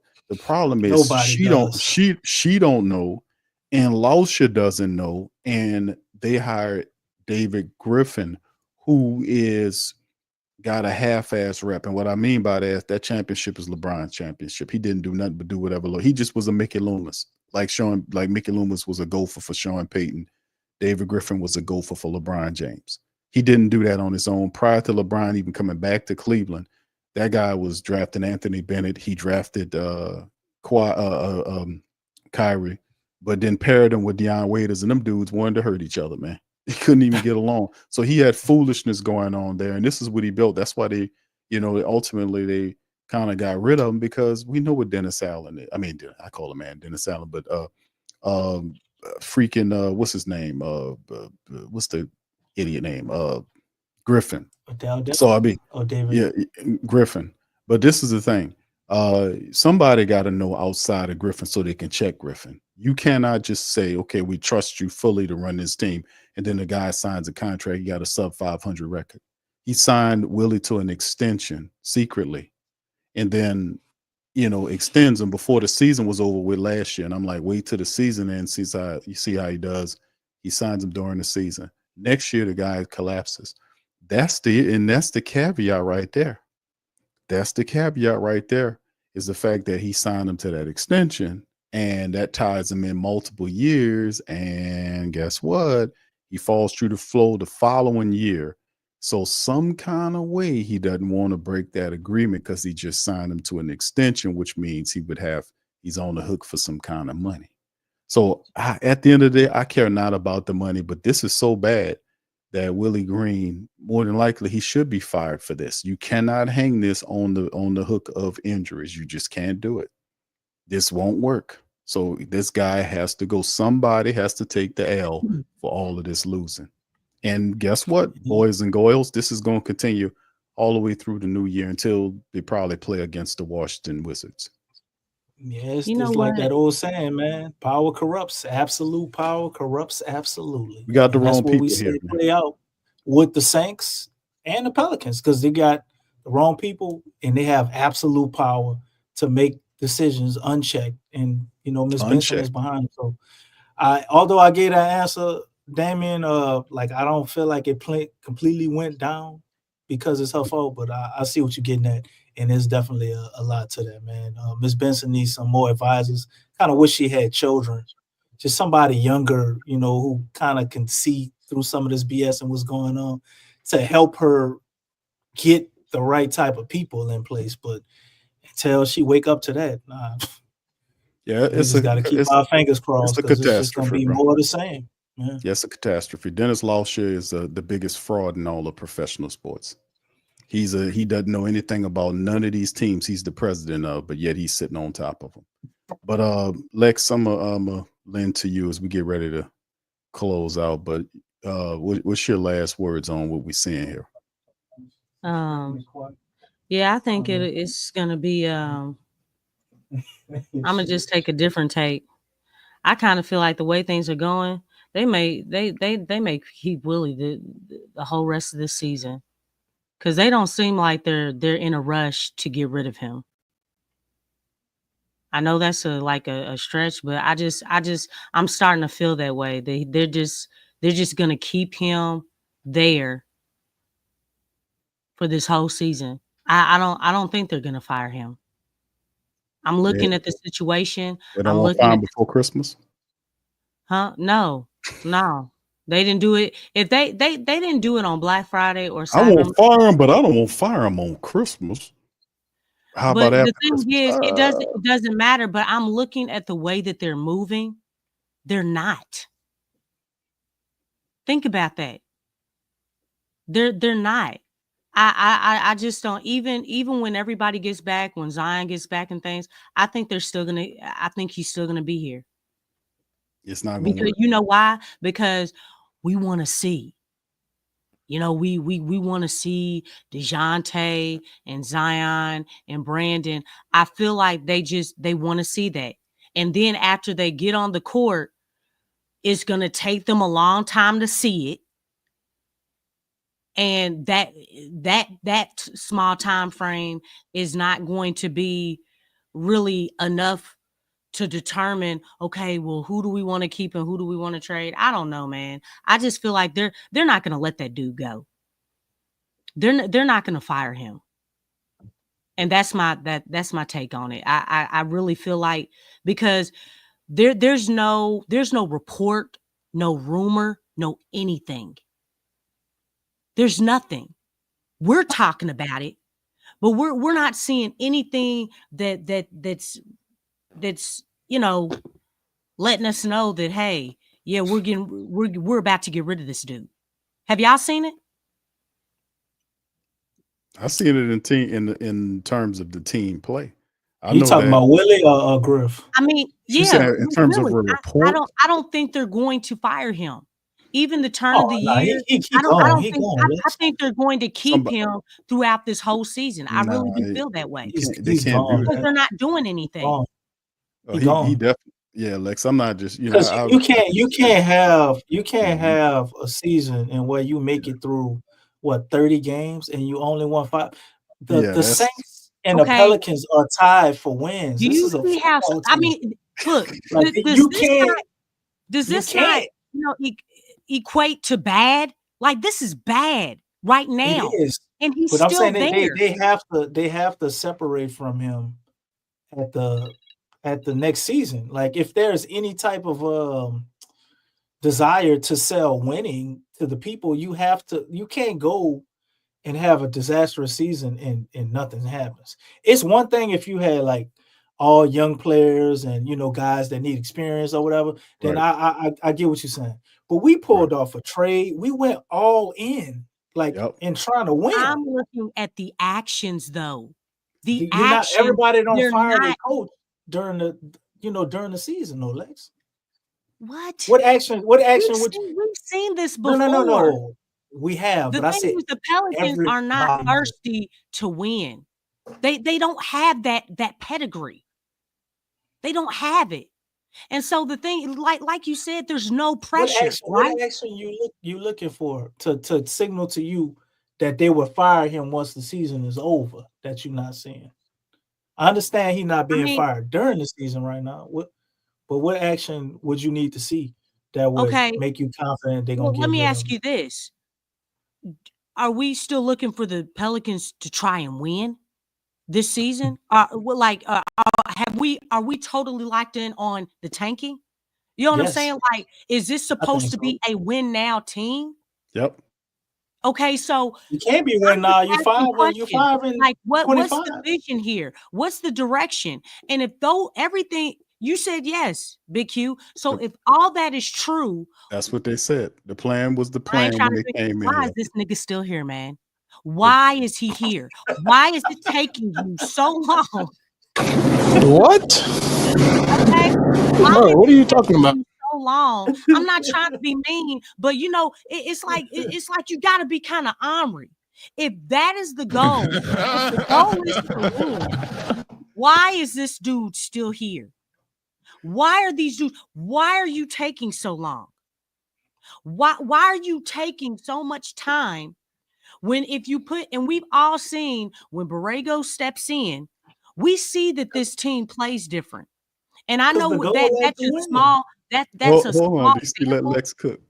I think I know that's a small sample, but the thing is, what purpose is this serving by you keeping this dude if you are trying to win now? And that's the future. That's the vision. Because you went out and you got a veteran point guard in DeJounte, right? Yep. You don't go out and get veteran players, okay, along with young talent, and you're not trying to win. Right. Name me one team that does that and they're not trying to win. And don't forget they're trying to trade BI too now. Don't forget they're trying to trade BI. We don't even know if they're doing that. Tell you they're not right trying now. Listen, right now, who's untouchable is Trey Murphy, Yves Missi, and Herb Jones. So if that's report is true, and we don't even know if that's trying to win. Hold on, DC, let her finish your thought, brother. But that's what I'm saying. We're hearing a lot of different reports. But if it like now they down, and that was just a week ago. Hey, we're down to trading anybody. They're trying to test the market on everybody but those three. I'm just saying, like, look, y'all need to get y'all's vision together. That's what's hurting this team. You need to get your direction together. Because right now, DC, I've been saying this, it can get worse because you're losing time. Time is precious. It's more precious than money. You can't get that time back. You can't get it back. You know, that's just like somebody going to prison for like 30 years. They didn't commit the crime. They get out and they get paid like 2.5 mil. They can't get that time back. They've gotten older. Time. You're losing. You've lost time. I don't care what amount of money they give you. You've lost time. And that's what kills me the most as this continues to go along every single day. Every single day, man, that's another day lost. Oh my gosh, that's another week lost. Oh my goodness, there's another month lost. Oh my gosh, it's the turn of the year. That's 2 more months lost. And they still have this right here going. That's time, man. And it's dwindling. It's just dwindling. And that kills me. That bothers me. And as a supporter, I feel like it's like, why haven't they gotten rid of him yet? Griff and Green. It's a package deal. It's no rhyme or reason to it. These people are incompetent, Lex. That's my standpoint on it too. Is that this David Griffin clown is this is incompetency. I mean, there's no so you're no tanking logical without actually tanking. That's what you're saying. Barry. That's because the game plan is they don't have the plan was to break, like you mentioned. We don't have to go over it, but that was the game plan you astutely kind of rolled out there. The other part where they weren't counting on was the fact that Willie Green, they thought that Willie Green could navigate this treacherous terrain, and he couldn't, and the team is 5-25. Go ahead, DC, close out, brother. Well, you know, I'm gonna stamp my other point home that I stated for you, for Lex, and add a little more. But like my standpoint is this: you don't have a lot of teams, and excuses are not necessary or acceptable, but you do not have a lot of teams that lose their whole starting lineup. You know, once that happened, the incompetence was the fact that we didn't structure the roster right. We didn't trade BI when we should have. All of these things lead to their incompetence. They were definitely in on winning the season. Once they lost their whole starting lineup and the losses started to pile up, they're leaning into tanking. Like it's obvious. They don't care about winning. They can pin all of this shit on injuries and Willie Green. if they were going to fire David Griffin, they wouldn't do so during the season. I'm sure they had teams that done that before. The majority of the teams, they gonna go with firing their coach. Man, the Pelicans ain't even like Or them teams. GM. They might as well do something I'm just, uncharacteristic. I mean, yeah, I love the passion and I love your spirit, Lex. But I'm just giving you a little dose of truth. You know what I'm saying? And No, I already for a know the winning truth. I'm just organization, saying like, they don't know What? I mean, you it's confused about it's everything, Q. You confusing. need to go pray. You ain't It's too many confusing goddamn to voices. everybody because none of this stuff is making sense. Nobody knows what's going on. They don't even know. They're still figuring it out. Think about that. That's what They're they still tell trying to figure. us. I don't believe that. They Man, they you didn't can know. tell these people are They didn't clueless. know. They stupid, but they ain't as stupid as they try to, come off or as like they don't know what's going on. The truth is the answers to what's going on is gonna make certain people look bad. So they're gonna go with all this other bubblegum fluff bullshit because you don't want to point the fingers where they Breaking need to news, be pointed. breaking news, DC. They What's the already breaking look bad. news? That Oh they yeah, already look damn bad. right they look bad. No, But you you don't have it right. you said the It's person had very, a mental very disorder, right? bad. Very, very bad. You said the person has a mental disorder, right, Q? So, like that person in their mind, they still think they can slither from up out of this. And you know what? To be honest, I think he's actually right because I don't think Miss Benson is that hip. She gonna go for the fire Willie Green shit, and then he's finally gonna be on the hot seat after firing Willie Green because there's nowhere else to go.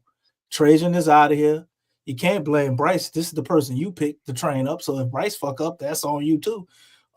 Willie Green, out of here. Now, what's wrong with this next coach?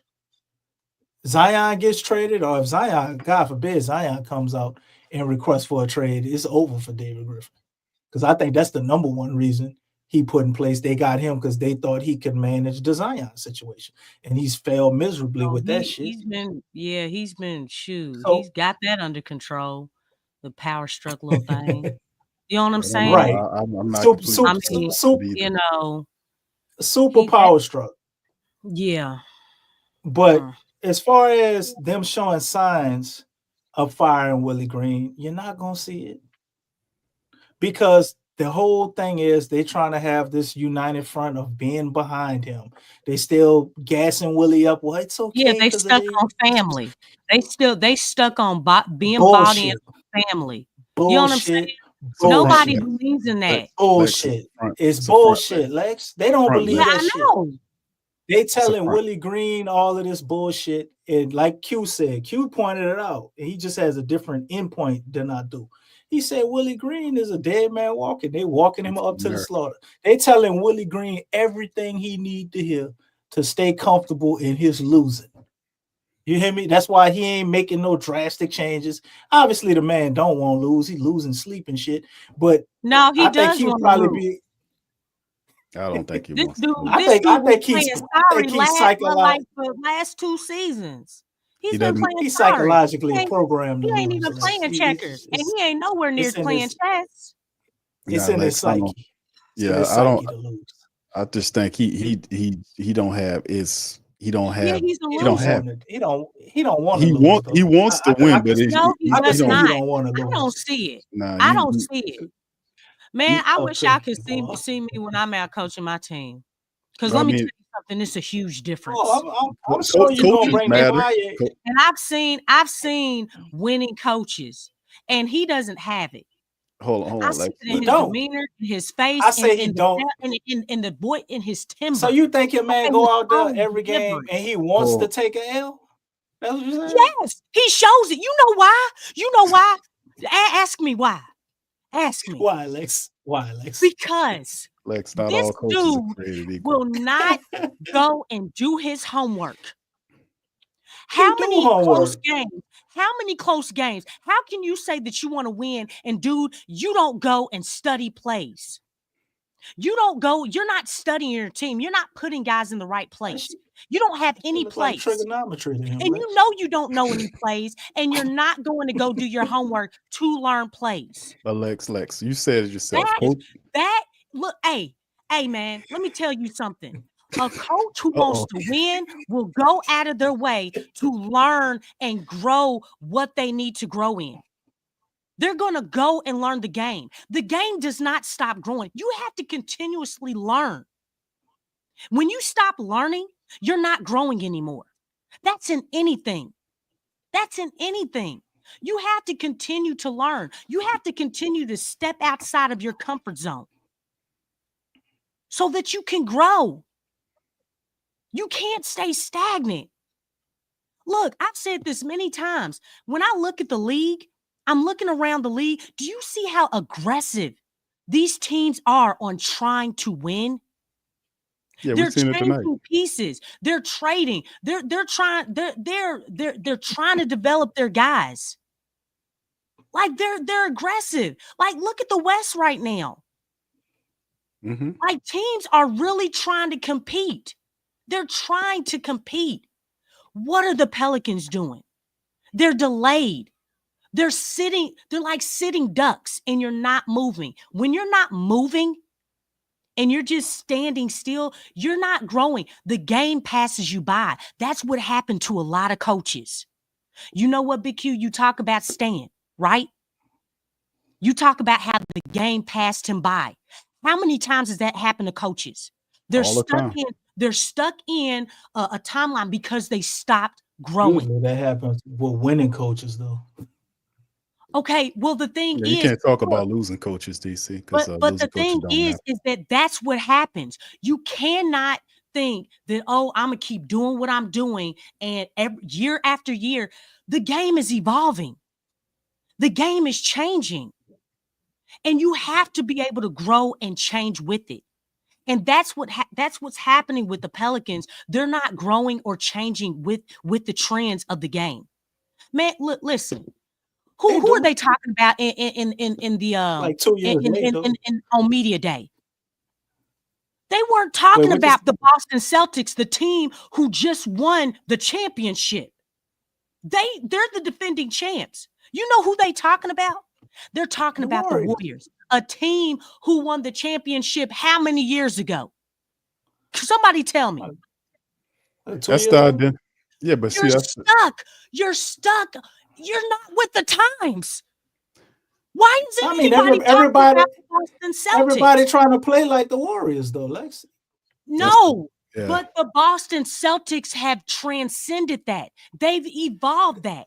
Because you know what? Now you have guys, every single position, they're two-way players. Look at their team right now. Look at their starting five.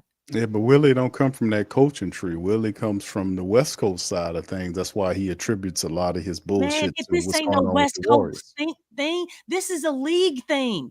I know, Open your but eyes. got a signature. It's a signature effect that they have. That's why he kind of lends it to Golden State because he comes from over there. So he got positionless basketball too, right? You know what? You can't have positionless basketball when you have players that have deficiencies. I knew that was gonna set you up. Not everybody on this team is a cut it out. positionless basketball player. There's only a few guys who can play positionless basketball. I in agree. this league. Lex, but this is the thing. You know, I don't want to have a long journey because this is a show within itself. The Pelicans are Willie Green is definitely eligible to be fired in my book. Absolutely, you can't be 5-25 and tell anybody that's worth anything, hey, we're going to keep this guy here because of the injuries. We know they're going to try it, but see, I don't have any faith. And let's just put it on the table and I'm going to turn it over to DC. I have zero faith in the Pelican organization. Let's just say that. Why? Because they haven't given me anything to be faithful about. This has been an up and down team for the longest. This year has been a disaster. How they've handled the offseason was a 50% thing. They took a lot of this uncertainty into the season. You see players changing their representation. That's going to present a different issue at a certain period of time when guys get fully healthy. There is so much going on, and David Griffin is the one that set all this up. He's a dumbass. He put instead of hiring a competent general manager, a veteran guy that can help him sort out the mess, he gets an inexperienced guy here he can manipulate and control. He gets a coach that he brings in here that he can manipulate and control. That the guy has no and no disrespect to Willie, but you sold your soul to take that job. Nobody would have took the Pelicans job if the general manager VP guy would have told him, "Hey man, you can have the job, but we got to pick all your assistant coaches." And then they That was offered like that we dude some real It disrespectful shit, Q. was, and he Man, took it bro. though. He He took took it. He took it. So we know what kind of dude Willie I'm Green talking about is. what you said after you said no disrespect to Willie. Oh yeah, well, I mean, it's the truth. You Situation can't could come dispute into that. matter. I invite Griffin and Bryson and all those guys to come up here and talk about what the fuck going on with your team. Because Boy, in Oh, the end, shoot. none I of would them. have no They gonna Man, get I'm fired ready after to they come go. up here. Come on, you know that. I have zero faith in the Pelicans organization And look, because we this need to team make has as many they don't have a plan. Whatever he gave you, remember, it's always it's nothing never specific. It's always generalities. And I've cautioned you guys to watch out for people that's talking like that. The basketball cult nonsense that he talked about, I've constantly called that out. I've called out his octopus nature to the point where we branded him the octopus because he's a control freak. He hires people he can manipulate and control within the organization. I pinpointed all of this, and this is a result of it, where you got an easily controllable coach that doesn't have any fight or a desire in him to do anything except for just walk the line. And then a general manager who should be talking to you about what's going on with the team, but he's quiet. So, and Griffin likes to talk, but he's quiet because he knows when to pop out and when not to pop out. This is dangerous from the pop out now. But like I said, this can't go on. But I'm gonna tell you, I have faith in you. I have faith in the support base because I know for a fact, I know about human behavior, especially people that support teams. If the team loses and stumbles and fumbles and bumbles, then the support base will abandon them until they get it right. They will withdraw their funds. They still watch the game, but they won't buy their shit. That's why, and that's enough because nobody in that organization is worth losing that amount of money, the tens of millions of dollars that they're getting from the family base. Nobody in that building is worth more to lose all that money, except for Gail. She's the burn. So they'll move and shake and bake to get these people. It's only a matter of time before this happens. That's just what it is. We've seen this happen countless times throughout the NBA. No matter who you are, eventually you have to succumb to that. You cannot present an inferior product with Zion and this team having all these people on it, all these draft pick players on it, and we're talking about playing for a draft selection of some guy they probably ain't going to develop and even have a spot for. I mean, what are we talking about? But go ahead, DC, close out. Draymond Green. No, Zion is a supercharged Draymond Green. Sometimes you have to give players the ability to dominate. After David Griffin said these two phrases, I pretty much knew it was over. And he probably had been in the front office for all of maybe 30 days before I heard that shit. So everything that's happening now isn't a surprise to me. And far as the draft pick, to end off what you're saying, because I ain't gonna keep going back and forth with the other thing. Guess we all have, different standpoints on it, but they leaning in the tanking to me. But their incompetence has definitely got them there. Go ahead and cue it. You got your soundboard up there. Just go ahead and hit the button before you cut me off and make me forget my point. Well, it's kind of late. Timing. You gotta get that timing right, man. Go ahead, keep talking. You stop put talking. A big soundbar up there like he about to flash some shit. You been hitting the buttons all day. What? All that bullshit. But what? Exactly. But anyway, David Griffin, man, he's gonna throw Willie Green under the bus. We all know what's coming. More than likely, it's gonna be on the back end of the season, or might make it all the way to the offseason. And the draft picks are going to happen. Or they're so concerned with the draft picks because we got to look at the current climate. We're in a position of possibly losing Brandon Ingram for nothing. How do you mitigate that loss? That's their fault. That is their fault. But if you're a GM and you want to try to puff your chest out and still make yourself look good, how do you mitigate that loss? In another high-end draft pick. So and that's definitely coming. CJ McCullough. is out of here probably, but more than likely, if he keep playing like how he played tonight, that might not be till next year when he's on the expiring. Man, that dude So is trying to star. yeah, he really won't be the guy, kind of. But Yeah, he does. you got two major money guys that's getting wiped out. We can't sign anybody in free agency. You know, our organization is always built on trades, and ain't really a whole lot to get out there on the trade market as far as that would fit. You can't really trade Zion because you didn't mess you up in his image. Oh my God, David Griffin should just be fired alone on what they've done to Zion's image. Like they haven't put anything in place to be able to protect his image. They were too worried about babying him instead of just protecting his image and being hard on him. But are putting the right things in place because I think he will respond to, you know, an alpha leader. But you know, we don't want to get those because might step on the toes of David Griffin. I think he's truly scared of men like that. Losing mentality. Who is the next coach is the main thing. And if that gets effed up, then I think we'll get our wish of getting David Griffin out of here sooner than, you know, most people expect him to be. Because if he doesn't get this next coaching hire right, it can't be a coach that sticks around for 2-3 years. Like he's got to get a guy that's going to be long tenured. So he has to get this right. I don't have a lot of faith in him getting it right because of his personality. You know, it would almost have to fall in his lap, or maybe Rich Paul will tell him what coach to get. You know, that could always happen. So, nonetheless, we're gonna be right back here with the next game, talking about another L, and we're gonna continue to do this for the rest of the month until we possibly steal a game from maybe the Washington Wizards. And yes, that is a real maybe. I got a question mark there. I'm not sure they can beat the Wizards. The Wizards actually play at times like they want to win. We did tonight, but even when we play like we want to win, we lose. So the Pelicans are faced with a situation, man, that it's going to be hard to get out of. I'm waiting for the team to play a lot of the younger guys and stay competitive like I saw tonight. That's really my only expectations for the team. And we're going to have to start doing the draft picks early. So we all need to start looking at March Madness. We're going to have to be locked in on that. We got to look at all the guys coming up now and really start thinking about what the Pels are going to do in the future, or what we would like them to do in the future, because a lot of times they come and get some of their best ideas from shows like this and others because they don't know what to do. I agree with y'all. They don't know what to do, but they are foolish enough to still think that they can turn this season around, which is why Willie Green is still the coach.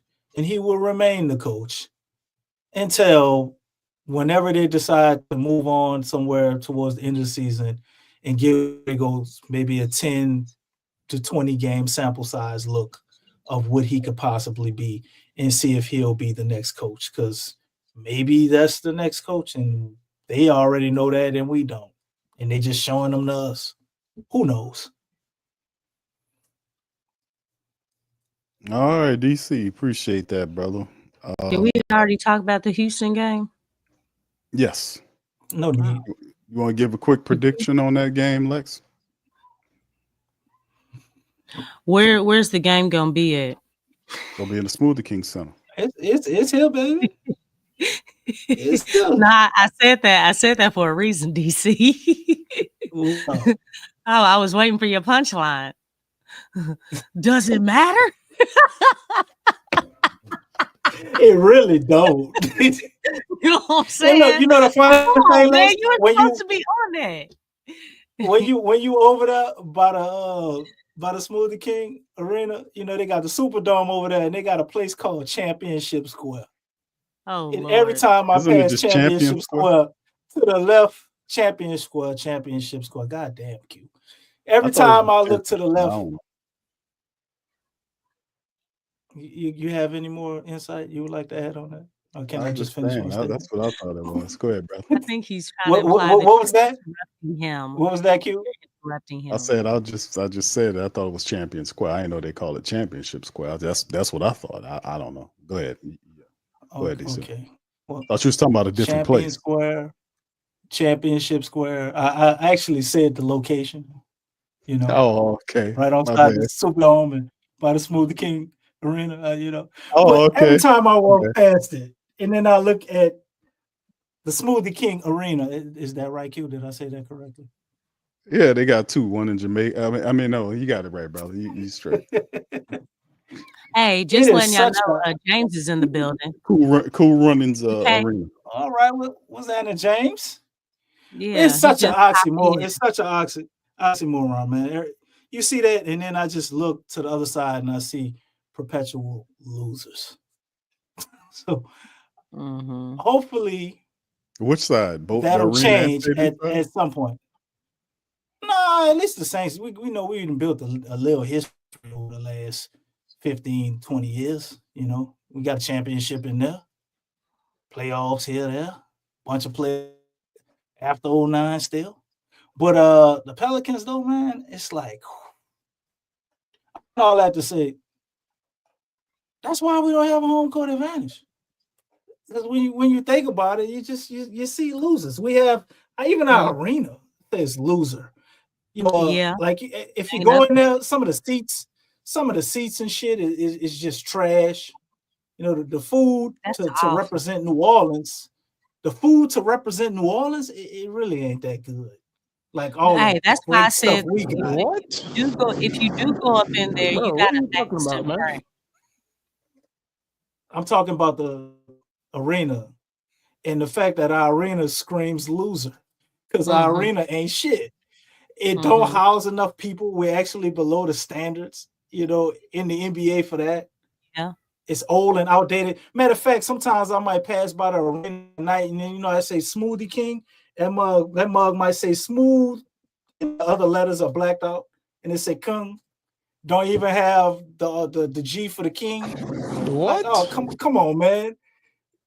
So you don't understand that, Q?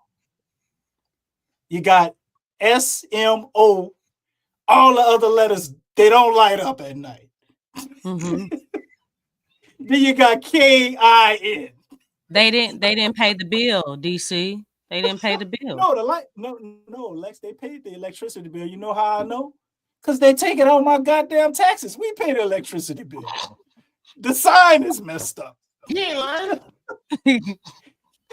Well, hey, they don't It's want to just- pay. They don't want to pay somebody to go up there and There's fix so it. many Then. things that's wrong. That's wrong, man. What's Yeah. going on? And They- you know, when they- you say they're stealing money, They the are. people who hear and we see it, when we see shit like that, that's exactly what you feel. Like, man, then you got Zion, a big poster of Zion, like by the parking garage over there.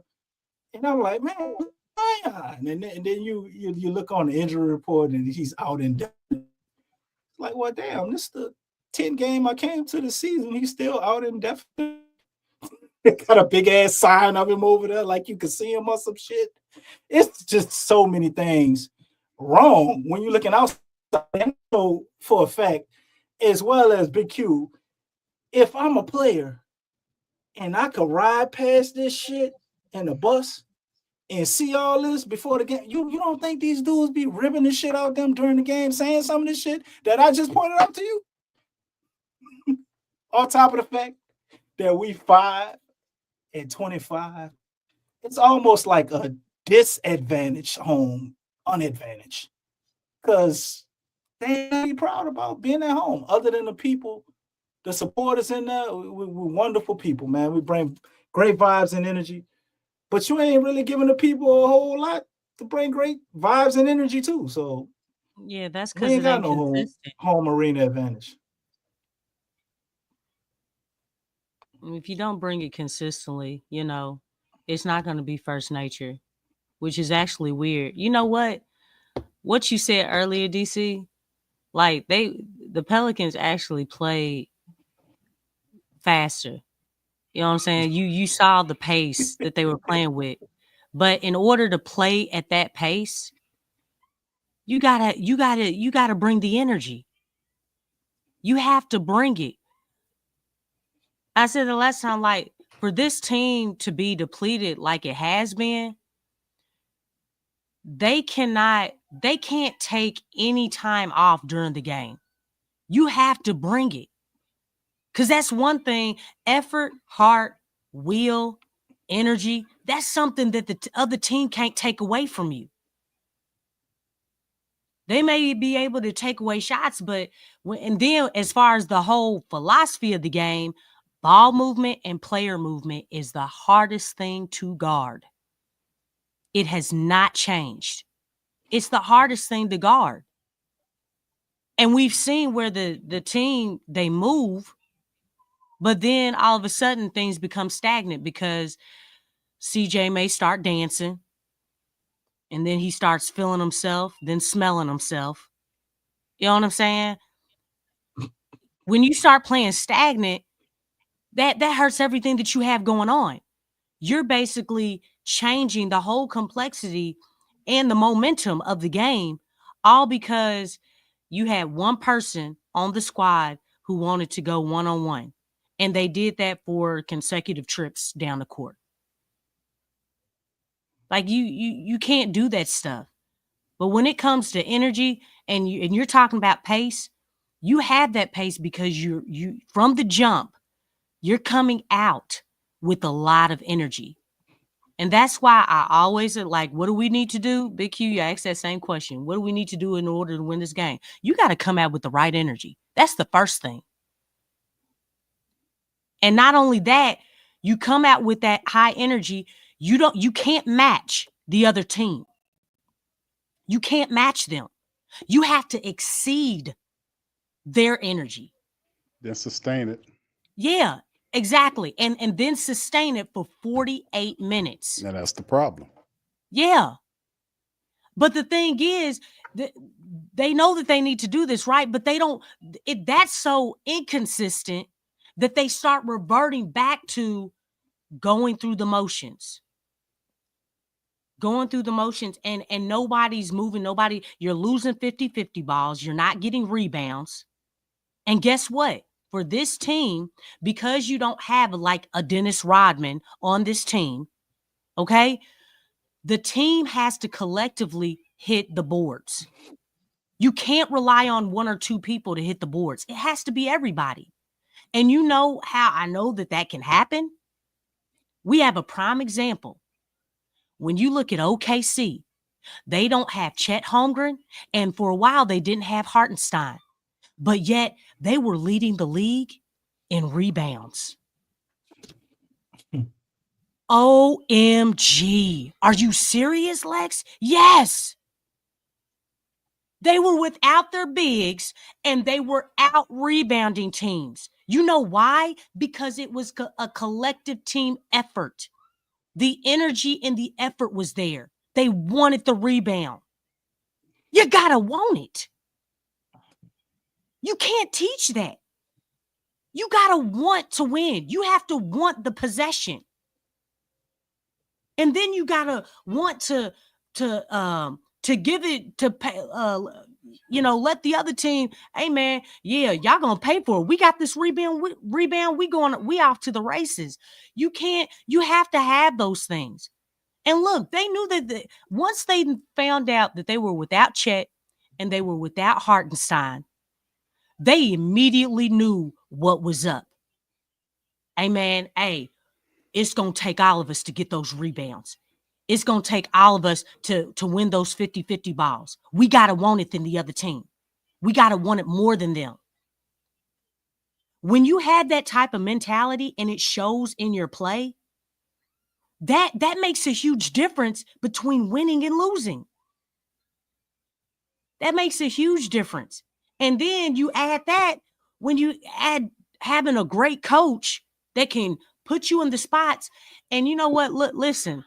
The whole philosophy with the OKC, and I say them because they're just a prime example of, of just they're young and they play like a veteran team. But I think it's funny because I look at them and they basically hunt the mismatch. That's their strong philosophy. That's the strongest identity of their whole game plan. They're hunting the mismatch, and they stay patient. Yeah, No, we're not going to rush. We're going to hunt the mismatch. Where's the mismatch? Where is it? They keep doing that. And if it takes the whole 24 seconds, they will do that, and they stay disciplined with it. I think that's remarkable for a young team. Yeah, that is, because that's who they are. That's their identity. These guys are active. They love playing defense. They're active in the passing lanes. They turn you over, and then they are a really good transition team. They can hit the three ball. They got a leader, and they got a philosophy. They got a coach that knows what he's doing, and it all flows downhill. We don't have an established offense that we go to consistently. Our defense breaks down pretty perpetually, consistently. This team is an excuse-making team. All these other teams, like you're talking about Boston's and the OKCs of the world, these teams have had an identity for a while, and we have a team that is just not ran correctly. So we have work to do. We're not going to fix all of these problems overnight. The first thing we need to do is have a coach switch. I still think that this will happen very soon, because it's just commonsensical. We're not going to support this team, and people are not going to go down there to watch a five and whatever team screw around and lose games every night. I mean, that's just not what it is. And plus, the Saints have made it bad on them already. The Saints, coupled with the Saints have been doing along with them, man, this is not going to play. So the first thing they can do is make the coach change, and they will start winning some games, because Borrego is better than Willie Green. He will establish an identity, and they will start picking up wins. They will win the games that they're supposed to win, and they'll be competitive in the ones against tougher teams. They'll establish an identity, and you'll see them turn into a semblance of what we thought they were supposed to be. Now, all this other stuff with David Griffin trade and Trajan Langdon, the stuff that's tied to Zion Williamson's contract, and him and all this stuff is on his dumb ass, because he should have hired somebody that can help him with it, as opposed to a guy he got to train while he fixed the mess. The smart guy, he got to be the smartest man in the room, always. Got to be the smartest man in the room. Behind excuses, Q. Yes. These all sound like great excuses. All great excuses, man. You know, we dealing with this and that. It's not going to work. Don't have enough. It's not going to work, bro. I'm telling y'all, it's not going to work. We're not going to let you work it. I mean, it might work if we don't see it coming. We done had 4 or 5 years worth of injuries. No, what else is new? We're not going for the injury excuse, Griffin. You better get your ass in there and start working and getting Willie Green off this goddamn team. That's the bottom line. It's either him or you. Me personally, I want both of y'all out of here, but we gonna get Willie out of here first, and then you going too. Griffin Green gotta go. They gotta go. You stand in the way of progress, man. Because hey, I don't even want to see who the next coach he trying to hire. I don't even want to see it, dog. You cheat, and you have a power problem. They're gonna be. You can't handle it. So, and that's not how this organization. It's gonna be Borrego. Borrego's gonna pick up this 5-game home, and Borrego still ain't gonna be the coach. Willie's still gonna be the coach after they lose 5 games at home. Just watch. Willie gonna still be the coach after the trade deadline. We'll see how this when Zion come back. Whenever Zion come back, we might get another coach. And then the thing is, the Pelicans don't make no sense to do it before Zion come back, bro. Record-wise, the Pelicans suck too, but the Pelicans are the second worst team record-wise in the entire NBA, behind the Washington Wizards. The Wizards have a reason why. Oh man, worse than Detroit. They're the second. I want to say the second worst. That's crazy. They're the second worst team in the NBA. So if you couple that and you look at what, like me and DC talked about that before, Washington roster, it's a stark contrast between what we got here versus what they got. You ain't gonna use the injury excuse. We've been dealing with injuries for the last 5 effing years, Griffin. You're done on that. Don't even try it. So anyway, we're gonna get out on that, man. Because to that last question, man. He said, "Isn't Zion evaluations?" Zion's evaluations was supposed to be earlier this week. I think we probably about 5 days away from when they were supposed to give an update. They didn't give us an update, but the Typical. show me and BQ did prior to the Knicks, we gave a video of Zion. He looks in good shape. To be honest, he actually looked a little smaller than when he was playing, and he looked pretty good. So they didn't say anything. One of the media people, how they had a video. I think Fletcher Mackle came from him, and you see Zion in there looking slim and trim, shooting some shots. I guess that's the evaluation you was looking for, Jay Carvello. You go back and check out who did we play before the Knicks, Q? Who was that?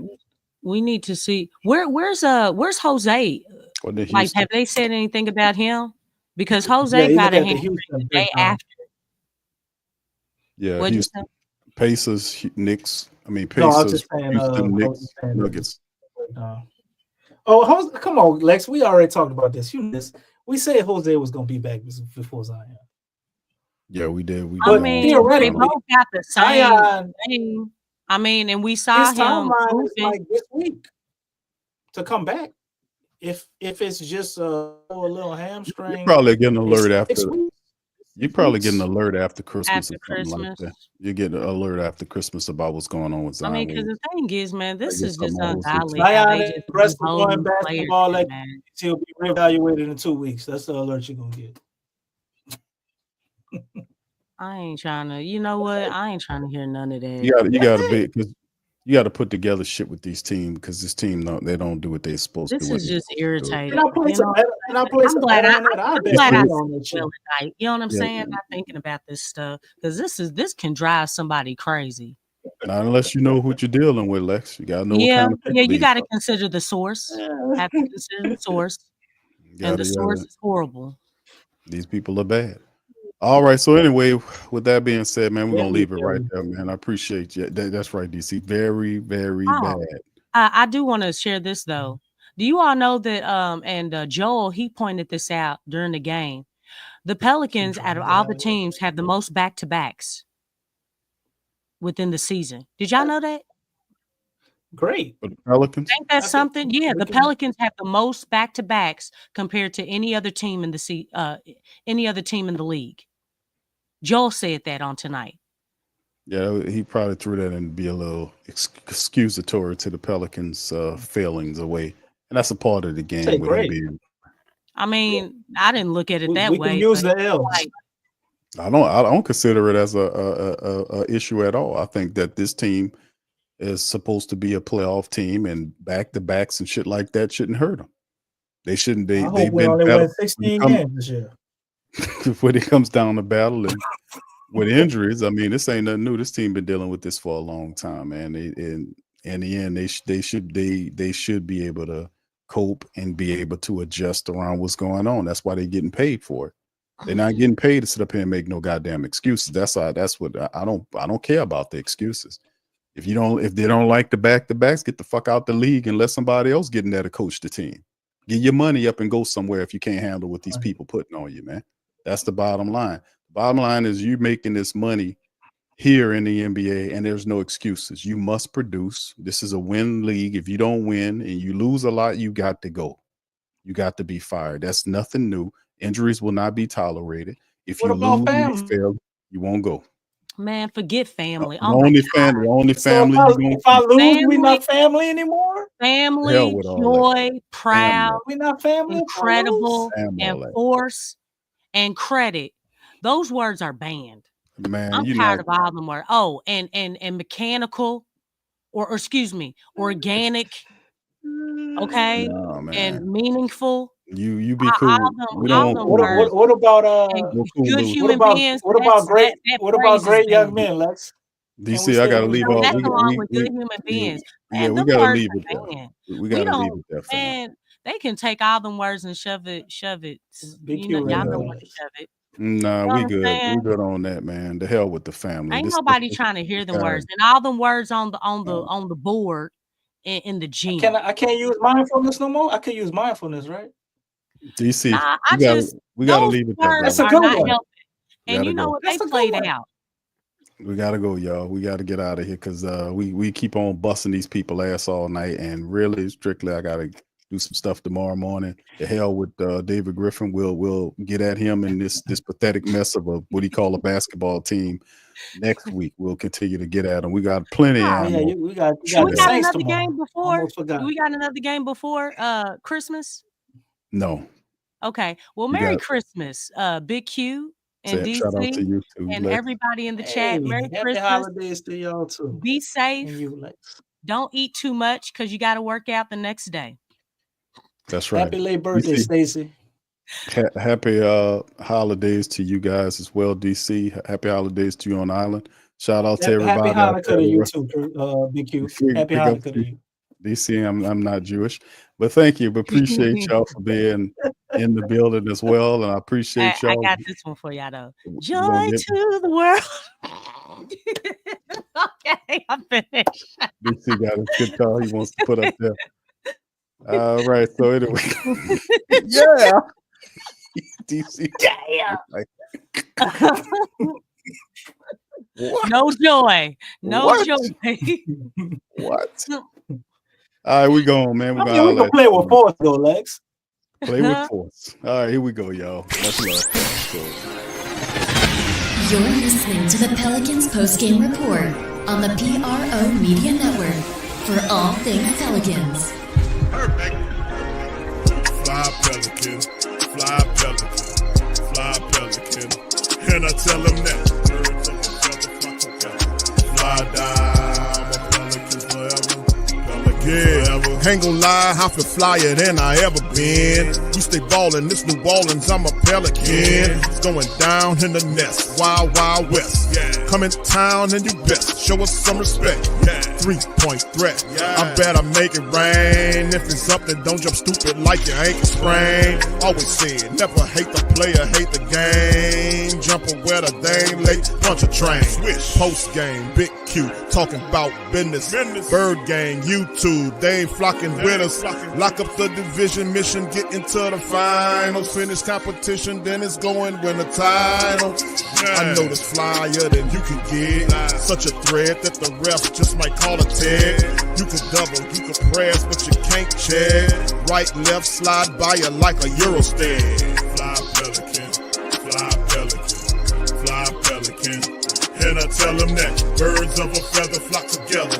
Fly down, I'm a Pelican forever, Pelican forever.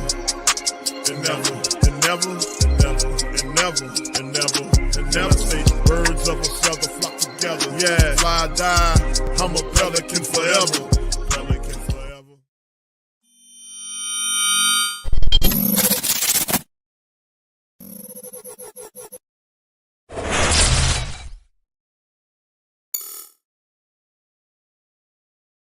TheWhoThatDaily.com. That's right, TheWhoThatDaily.com. Your one-stop shop for everything New Orleans Saints, New Orleans Pelicans, LSU Tigers, even the top flight boxing news. So if you're a Who That and you're looking for a place to stay up on your team, TheWhoThatDaily.com is your site. TheWhoThatDaily.com for the sport Who That in all of us. That's right, the Pro Shop is the platform store where you can go and buy all the latest merch to support the platform. Available at the Pro Shops, we have dozens of hundreds of products available for you and your family. Unisex tees for men and women, hoodies and sweatshirts, tank tops, kids and baby items, long sleeve tees, mugs, pillows, wall art, bath bedding, face masks, phone cases, stickers, bags, fanny packs, socks, hats, and many other items. Please feel free to check out the Pro Shops. The link is in the description section below. Remember, it helps the platform continue to grow. Check out the Pro Shop and Who That too.